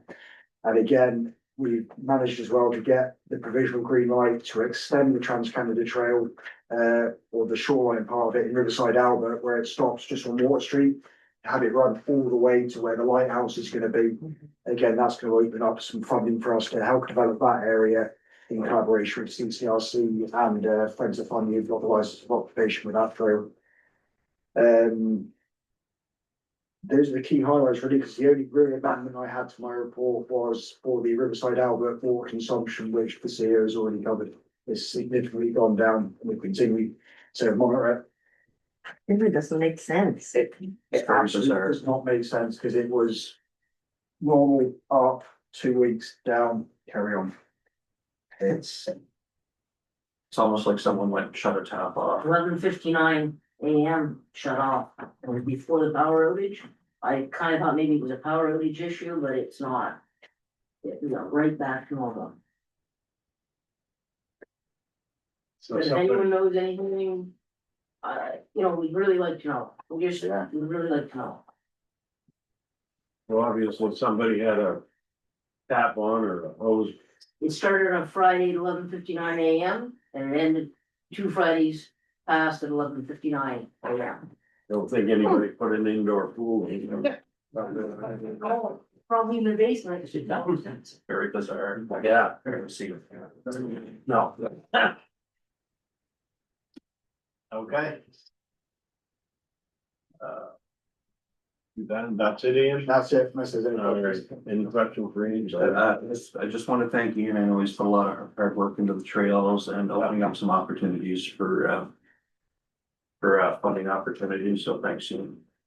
Ian and I attended all three. Well, bless Ian, he stayed awake through the third one, so. I was struggling near the end, to be honest. But it was informative and it went well and Mark and Solar did good. Did a good deed and I was impressed with some of the comments that the people made that attended the meeting.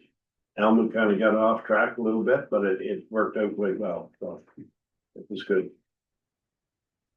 All right, young lady, financial services. All right, so just a little briefing, the finance department is currently wrapping up our year end for 2025 while completing utility billing and working collaboratively with our auditor and E6 to complete our 23 and 24 annual audits and financial statement. Just a briefing note, so December 19th, we didn't discuss on the 19th, but we discussed that on the 19th, we'd be receiving a deposit from the Municipal Finance Corporation of $314,481, which was made. And I put a brief breakdown of what it is and from which department it goes back to. The fees that were incurred from the Municipal Finance Board. And these payments, we must pay our incurred debt first with our short-term borrowing associated with these ministerial orders and projects above before paying our operating back from capital for costs incurred for said projects. So I'm working with the bank right now. They're to send me a letter to pay off the bank loans that we have for those 2 projects. For income statements and available bank balances for general operating, and please keep in mind, these net incomes and losses are subject to change as we are completing our annual audit with reclassification and adjustments. So they are not final. And also another note was brought to my attention that in the annexes on the budget section, it will show the 2026 year. The reason it does this is because our program, when we put it into the next year, it automatically does it. For next time, I will make sure it's corrected per scene. So for general, our available bank balance is $875,000 and change. Our net income currently is sitting at $90,708. Alma utility available bank balance is $7,724 plus the overdraft. Our net income is sitting at $589. Hillsborough utility, our available bank balance is a little over $113,000. And our net income is sitting at a little over $36,000. For Riverside Albert utility, our available bank balance is $289,000 and change, plus the additional $100,000 overdraft. And net income for that is ending currently at $12,656. For receivables, administration is currently working on the updated water wastewater bylaw as mentioned by our clerk, which will also include a framework of opioid collection process to create clear procedures for administration and expectations of our residential users and commercial as well. Finance and operations is currently correlating disconnections for utility users have disregarded disconnection notices sent last month. Due to it being the winter months, it presents challenges in planning to complete this. Because our goal is to put a notice on doors the week prior. It's just trying to plan around Mother Nature. We also have a few disconnection warning notices that we have received no reply or payment arrangement, so we're working on disconnection notices to be sent for those as well. Because as you can see, our 91-day plus is a little bit higher than where we want it to be. Some of this has to do with the part is that once we hit the end of that quarter, it's everyone that hasn't paid their bill. For that quarter is a good majority of it as well. Is there any questions in regards to our finance report? Anybody? Well, I have a quick comment. I've asked the treasurer, we're gonna reformat the reports to show budget actuals and variance going forward, and that's gonna take in, it's gonna be more detailed. But I think that's important for transparency. So that's going to be a change that'll take place in February. Yeah, because we don't really get into item number 7.4, so you're gonna take some of that information and put it into. Yeah, and then have the variance in there as well. I think the variance is a really good thing for us to that you guys should be on this one.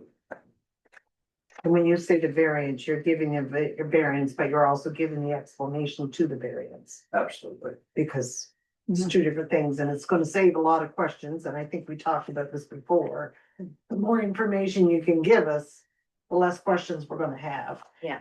Where I struggled with these reports this time was like, okay, we got a 2026 budget and an actual for 2025. Not making sense. So you're saying this budget is the budget for 2025 and this is the actual. That is correct. I didn't put a lot of details in at this time because as we're going through our year-end adjustments, I would like to do it with the final product. Yeah, because there are some significant differences, variances on this report. Interest on long-term debt, principal installments, like there's a lot of where we budgeted. And of course, I'm only picking at Riverside Albert Utility. We budgeted 39,000, but only paid 24,000 in our principal installments. And that would have to do just with align with when we got the in the spring. We went in the fall, so where we didn't do that, there's a savings there because we didn't incur any interest or principal payments and we won't until the following year. Right, I do understand all that. My concern is. Having that explanation. Right, is having the explanation. Riverside Utility, I think we all know, had a very rough year. So when I see things that we didn't even spend, it makes me question, well, why did we have so many struggles? And why did we have a bigger increase? Because there's so many fluctuations there. So of course, because there's no representative from Alma, I did go back and analyze Alma as well. And it's the same boat, but then I went to Hillsborough. So I think for me, one, it would have been good to know in advance that that was the 2025 budget we were comparing to, not the 2026. And that some sort of explanation of all these variances is what I'm looking for 2025. Okay. Because this really doesn't, it gives you the numbers, but it doesn't, there's no explanation to them. You're looking at item number 7.4, that spreadsheet. I just picked the Riverside Albert Utility is what I looked at. So when I look at interest on temporary borrowing in Riverside Albert, we budgeted 15 and paid out 45,000. Like that's a flag, and that would be an issue. I know we saved money underneath, but those are the kind of things I'm looking for. Yep. And that one's still like in our adjustment column. There's still some where some of it was paid with principal. We're still looking at that. So. So are we looking, when do you think we would get the actual versus the budget for 2025? I'm hoping to have it done by the end of February So say the committee of the whole meeting and March. in March, not till March, we won't have this numbers. Yeah, so I'm looking to have E6 look over them as well, so. And I'm wanting to follow the same process we've done for 23 and 24 because it's really. It's picked up on every little thing that would be need adjusting, because sometimes when you, and old processes, it wasn't as thorough. So the process that we're completing with E6 on how we complete our year ends is more thorough. But it all depends. If my workload lessens, I'm able to get it done sooner. I don't wanna make no promises to council and not deliver. But I will assure council that we're gonna get this done as quickly as we can. Because we have approved a 2026 budget based on projected expenses from 2025, but it's gonna take you another 3 months to provide that document. I don't know if it's gonna be 3 months. I can't answer that.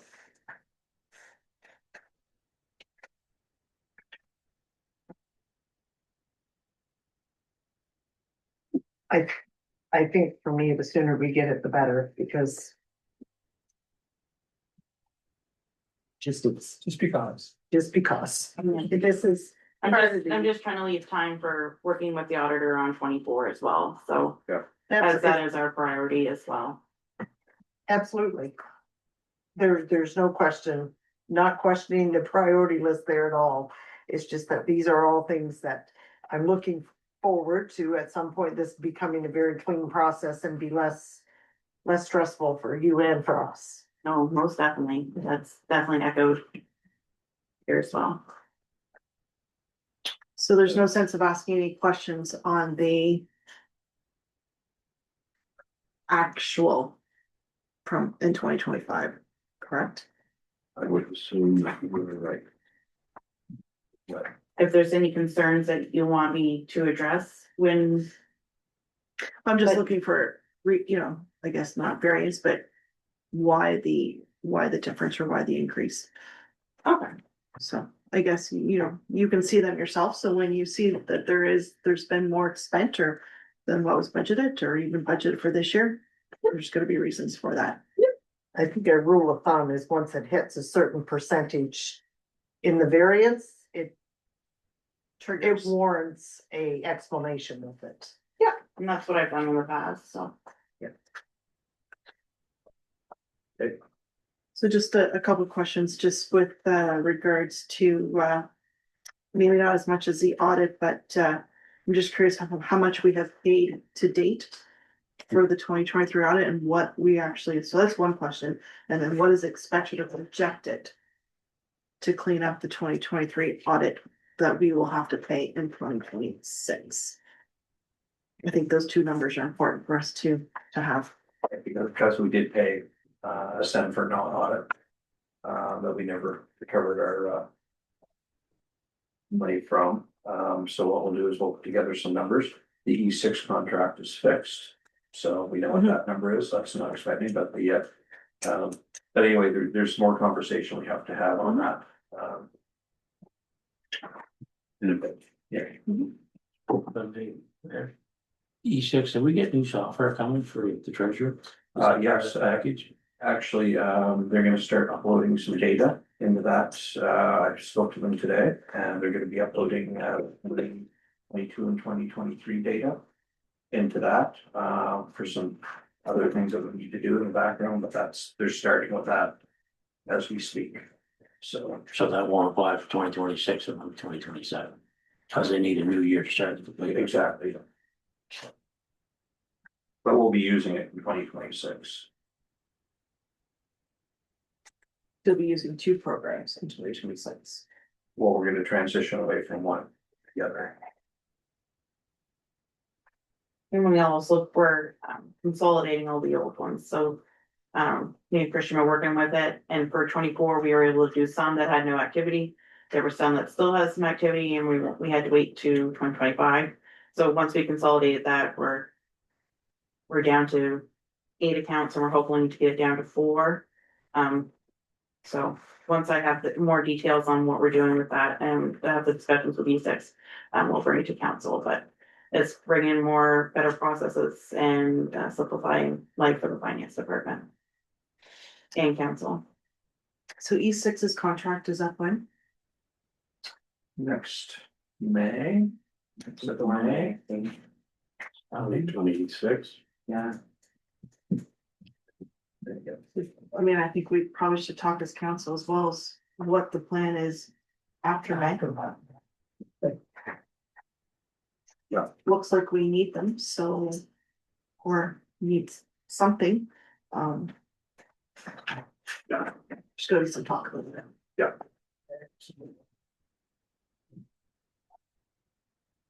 Good, gentlemen. That is all, unless anyone had any more questions. No. Everybody's I good. have lots of questions, but it's the variances that I'm looking for, the explanation, and I think we'd be here a long time. So I think it's important we know why there's such big differences on some of these budget items. That's it, folks. For Mayor and council statements and inquiries. Other? So I did ask some of the questions that I've had in here, I'll wait to hear from you from the 2023 audit, I assume you're going to be updating us on that? It can and we're gonna move into Cameron and talk about some things. Okay, And then we'll. If council agrees, when we come out, we can discuss it with you. okay, fair enough. And so I asked my questions on with regards to how much we've paid to date and projected costs, so it'd be great to have that information as well. And just to acknowledge, you know, based on the clerk's presentation with regards to building permits, it looks like again, Ward 6 is over $4 million just over the last 2 months, so it'd be interesting to see what our tax base is. It was 260, I think, at one point, so we must be pushing that number at this again, so I'd like to see what that number is for ending in 2025. Last question, last question, I know that there was talk of transferring of the museum, so I'm just wondering if, The railroad. no, the, Steve's house. Yeah, oh, we're still we're working. okay. Cause I see that there's money in the budget, and for some reason, my brain's saying that we didn't put a whole lot of money in that for this year, so I'm curious why there's money there, if that transfer is happening, so. Well, we learned a lot, in the last little while of how we should be doing things on that front, so we're taking our time and doing it right. No, that's fair, I was just looking for an update. Anything else? Heather? No, it's in the box. For me, I was gonna talk about Trail Town, but I think between you and Ian, you kind of covered it. I will say, though, I left here very excited. I don't know if the trend continued down in RA and Alma, but you know, there are 12 or 13 people here left, ready to make this happen for Bundy Albert possibly being the first real start of Trail Town and making it happen. Did that conversation continue as we, yeah? Said all three villages had slightly different kind of perspectives, but it was, yeah, the enthusiasm was there across the board. That's exciting. Well, it's gonna be good, like, get this thing off the ground, it's gonna be good for the community, good for business, just an exciting week last week with trails. It's really all I got. Hey, Mr. Coates. Not too much, spent the day from, 9:30 till pretty close to 2 o'clock, and then the animal. Very important. I think Sean would agree with me, we're way backwards on our getting it done. They gave us all the tools that we need, except the men to do it. And EMO will help any way we can help for us to do. And actually, what they'd like to do is, okay, if it's a fire, say a forest fire, okay, that was last year. And what they're saying is, let the firemen do their fire. They don't have to worry about getting coffee,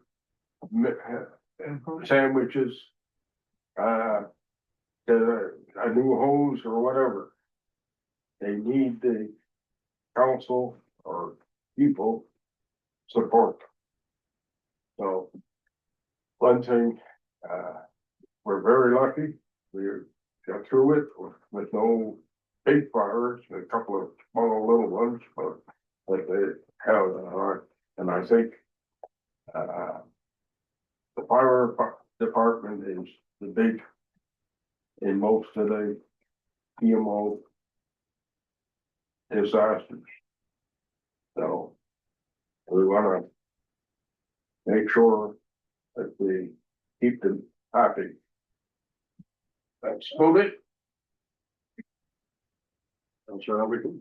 Yep, just a couple things for me. I did reach out to, Patrick, at Forestdale with regards to the couple projects he has going on with the credit union at Water Street. So I want to just let you know, the credit union they're still in the process. They're applying for some funding now and hopefully they'll have some more information soon. He did identify it's a very slow process. But they did have some more, I don't want to put word on this at work. They had, some more shareholders that came forward, which is very good, to support it. So, and Water Street, they had to go back, do a new design because of the flood. I can't even say the word. Mitigation. Thank you, mitigation. The water direction was not going in the preferred direction, is what I understood. It was headed more towards the school, which they didn't want it towards the school, so it's in, the new design should be done. I think he said this month, so after that, he will be coming to council. I've asked him I didn't ask him, he volunteered to come to council and give a presentation on what's gonna lie ahead. Talking to 12 unit building. Yep, I think so. We didn't kind of get into the full details, but he'll give us some more information. I just want to touch base on it because I know council was very supportive of this. On Water Street, so it is still in the works and it's coming. I did take the opportunity with Mayor Campbell to pop in on the fire department's training on TMR radios. It's always very informative. It's going to be a huge change for our fire departments, but we didn't participate. We just stood back and watched as the calls went through and rotated through different ones. So it was very interesting. I did attend one of the 3 trail meetings. Yeah, I agree, Council Jonah, there's some exciting things coming our way. Although, I didn't make it to the one in Riverside, I went to Alma, but he did tell me that Riverside was a little feisty. And Mrs. Weir called it good conversation, so. Engaging, yes, that's was his words, Mark was like, Riverside was a little feisty. But it's all good things. Trail Town is very exciting and, I volunteered to go to Quebec. I'd like to take the trail ride on the bicycle. I think that would be great. I think it'd be fun to see how they do it. Just one other reminder to all my councilor members that there's an evaluation form. I think you've all been emailed. It is mandatory that you complete it and send it back by the given date. Thank you very much. And that's it. Thank you. Yeah, it's good job. Ryan. I don't know why I did that. That's all right, he's on plus over. I know. Had a couple phone calls this week. There was an incident in Albert Mines of a young man that was, I guess, on drums, stolen vehicles, guns, the whole works. And people are asking why there wasn't an alert put out on their phones to let people know what was going on. Because evidently the truck was taken away and they don't know if there's a second person. They don't know if he still had guns. And this guy disappeared a day or two before they caught him. So I would like for maybe the CIO to look into that or the mayor. They're looking for an answer because, you know, the alerts go through the phone for everything else or some other thing does. But that could have been a scary situation if we would have had a gun and something went wrong. So, I think we need to look into that one. Well, that's some, just all gonna be dependent on the threat level that they deemed. So I'll see what they'll share with me. This person actually reached out and then they told him the threat level wasn't very high. But the resident said it was high because there was guns involved and they didn't actually know if he had more. So they're very curious why they didn't get that word. So, I'll find it. thank you. Also, the second thing I got another phone call from a business owner. That's very concerned about the X-ray technician job in Albert at the old hospital, I guess. They've changed some of the job expectations, I guess. Used to pay mileage or something. I think when you're meeting with the minister of health, we should bring that up or even have a meeting beforehand. Is you guys, when you going to see the minister? Has that been sent yet? That is on February 25th, and that is on the agenda. Because Absolutely. this particular business offered to me that maybe we could, if Minister of Health sticks to his gun and takes away the travel arrangement, maybe some of the local business could throw some money in the pot to encourage someone to come to this area for a couple of days a week or a day, whatever they need to fill that position. The concern is, and I've heard it elsewhere, is that once they take it out, they're gonna lose that service. And they're spending a pile of money in that building, so we need to maintain the services and keep that going. And it is a concern because of local people, well, myself, I go that direction. I don't go to town. It's easier for me. So I think we need to really jump on this one. So I do have an email that was sent back to Miss Terrace. And that was through Sherry Wilson. Thank you for sharing your concerns about the X-ray service at the Albert County Community Health Center. We understand that the X-ray technology position is currently vacant. However, recruitment efforts are actively underway. In the meantime, they'd always go to the Moncton Hospital, we're hopeful this position will be filled soon. Services can be restored, so services can be restored in the community as quickly as possible. We encourage you to contact Horizon Health Network directly as they are responsive. So typical response from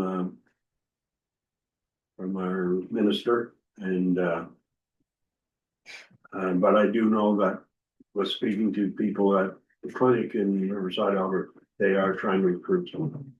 But they have changed the travel policy, I hear. Well, there's rumors of that, and I'm also hearing that that's not a fact. The person that was coming, now whether they got mileage or not, I don't know, but they applied for another position within Horizon and moved on.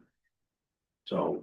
But I think there's something in the works that's more current, Mayor. They're very possible. And, Give me but I what I think it's got. tied to this mileage that's coming forward. Yeah,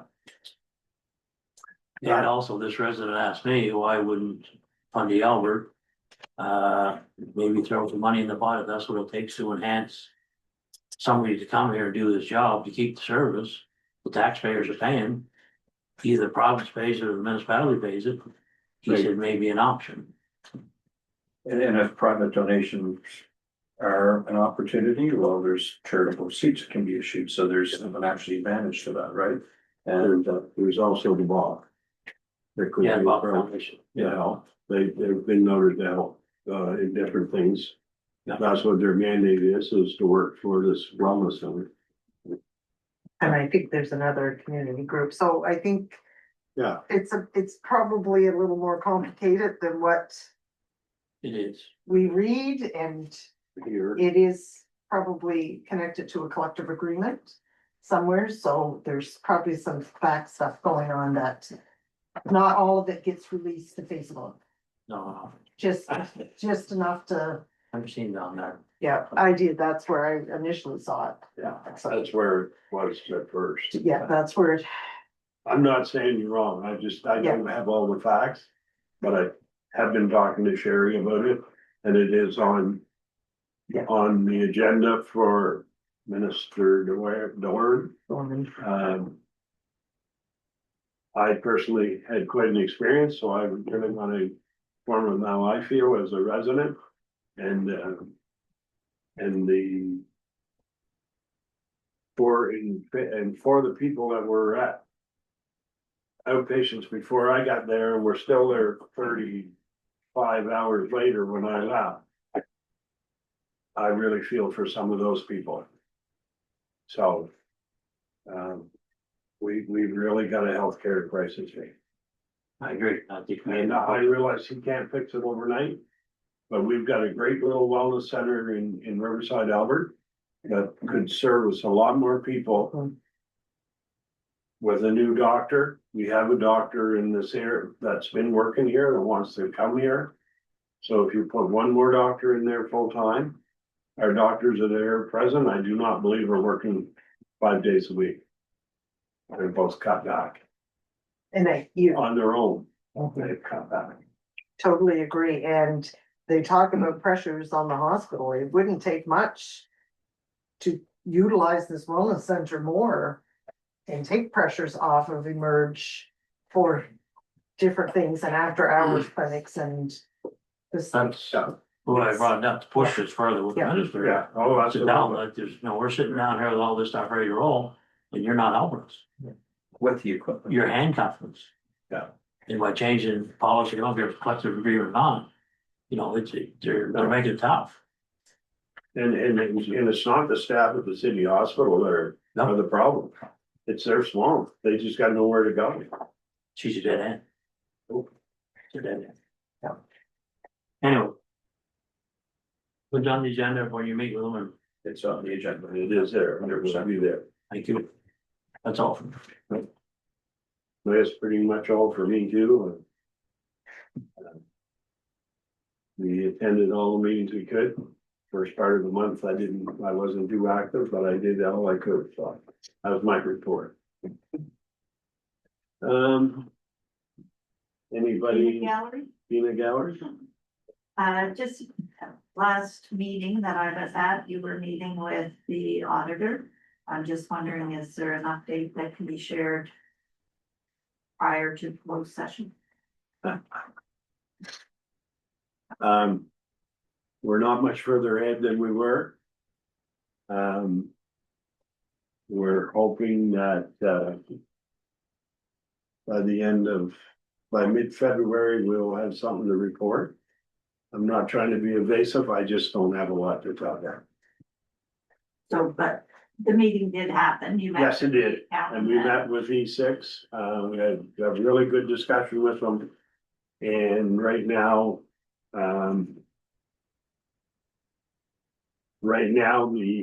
the 2023 audit is close to being done. And I just don't want to say too much right now, but it's coming. It is coming, I promise you. Yeah. I know, I'm not promising. something is gonna happen. Are they still asking for more information to be sent? Last time I asked was last week. Last weekend, and it's not more information, it's just more or less clarification or Clarification. helping finding things in the minutes. Like in response to different purchases, so. They're reaching out to us, help speed up their process, I guess. I don't wanna curse that. Just that the sound tonight, we could hardly hear what the discussion. Okay. I think Heather, you were the same, and I think I had good hearing, and don't ask Daryl, but I think there's sound coming from there, but just, Folks were quiet. the discussion. Contrary to what seemed to Audrey be said, really my voice is not as strong as it usually is. Just that it's, Because one of the things you're going to be improving is in the office is the process of, Yeah, and the quality, sound quality here in this room. and Good comment, that's fair. and just following up, everybody talked about, like, it was really nice for the trail meetings to have the mayor and 3 councillors attend various sections of it. And I know organizations, like CCRC have a trail committee, and everyone's looking forward to working together to move the next steps. Yeah, I haven't spoken to Mark this week, but I will be talking to him again, and I promise I'll be involved to work forward with this. It's the project that we worked on in Riverside, Albert, many years ago, and it needs to focus on all of Fundy of it. So, Yeah, and I don't think it's for the service commission to do, like, I think what came out, it's for the organizations in the county. I don't think it's for the mayor and councilors either. I think it's the organizations that attended that are, That's correct. they're the people that but are. we also, as a municipality, need to be part of it. Yes, no question, but yes, you have That's to the be at part. the table. That Yeah. we can offer is to be part of it. I mean, Ian's up on Yeah. trails, he seems interested in trails and, so do other counties, so. Yeah. No, I think you have to be at the table, and it was everything you were. But we can't do this alone. It's not for us to do it alone. No, I think the lead has to come from. Yeah. I was just disappointed I missed the one in Riverside. It was engaging. That's the word. The only for me, I just have, when we were down in Alma looking for that water leak, I wanna thank Martin Collins and Doug Butland. They stayed with the guys right straight through until 2:30, 3 o'clock in the morning and helped the 2 guys we had down there try and locate valves and do things. And all too often, we don't thank our residents I would for agree. giving a hand. Good. And I just wanna make sure that, that's acknowledged. Doug and Martin and Martin's son, they ran and grabbed tools that we didn't have, and it was the entire community pitched in and tried to find that leak, and luckily we found it and it's been repaired. Good. And I disagree with Sean that previous councils did the very best they could with the dollars that they had at the time. And unfortunately, duct tape was a part of the solution. But that wasn't the whole problem. That was not, no, and it wasn't, it was a faulty, it was galvanized piece that had rotted out over time, so. It shouldn't have been used. But it shouldn't have been used. No, we're not just. But we didn't use it. Somebody else. Well, it's seriously, though, I mean, it was. Alma at the time didn't have much money to put that water system in, and they did the best they could with what they had, so.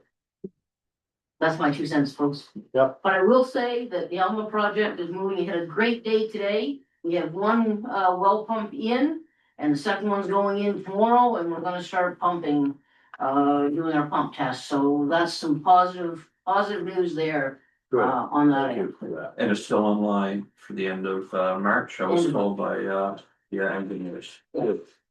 So, anyway, At some point, will we be given an update to the Elma residents? We can, yeah. Because I think it's important to let them Oh, know. we gave them one in December. There was Yeah. one given in December and we'll give them one in January. So, Okay, what was given to them in December? one of the residents down there posted, some information I gave on the update on where they're at with it Oh, so just on social media. on social media. Yeah. And I think it's important, I didn't see it in there, but I had it in my notes about the project finances, where we are, all that kind of stuff. Be good to know. Yes, I actually touched base with Brandon, who's the engineer working on the project. Just to have a few verification questions, and I should have something to you shortly. Perfect. I didn't forget. it'll be a great day when that system's online, and I'm Yeah. looking forward to the Hillsborough one. I guess you're gonna kick us out now, so. Go ahead. Got more words of wisdom. No. On. Done. I'm sorry. We need to start thinking about Riverside Albert. We do. With a 12-unit apartment building Yeah, I know, or more. or more, You yeah, ain't worried now? probably. You should be thinking about it now. No, that's something we have to think about. Right on. Perfect. Thanks, folks. Enjoyed it. Thank Had a great evening. Take care. Have a good one. Thank you. I do like duct tape though. Yeah, I don't want to say, we don't buy duct tape here anymore. Gorilla. It's an edict of- I don't know what happened to him with duck tape, but he doesn't like I it. don't like it anymore. See you later. Doing a Christmas stocking. I'll motion to go in camera. Seconder for that. So we'll, Take care, Kevin. Yeah. Hey, Kathy. I. all in favor? Bye. Carried.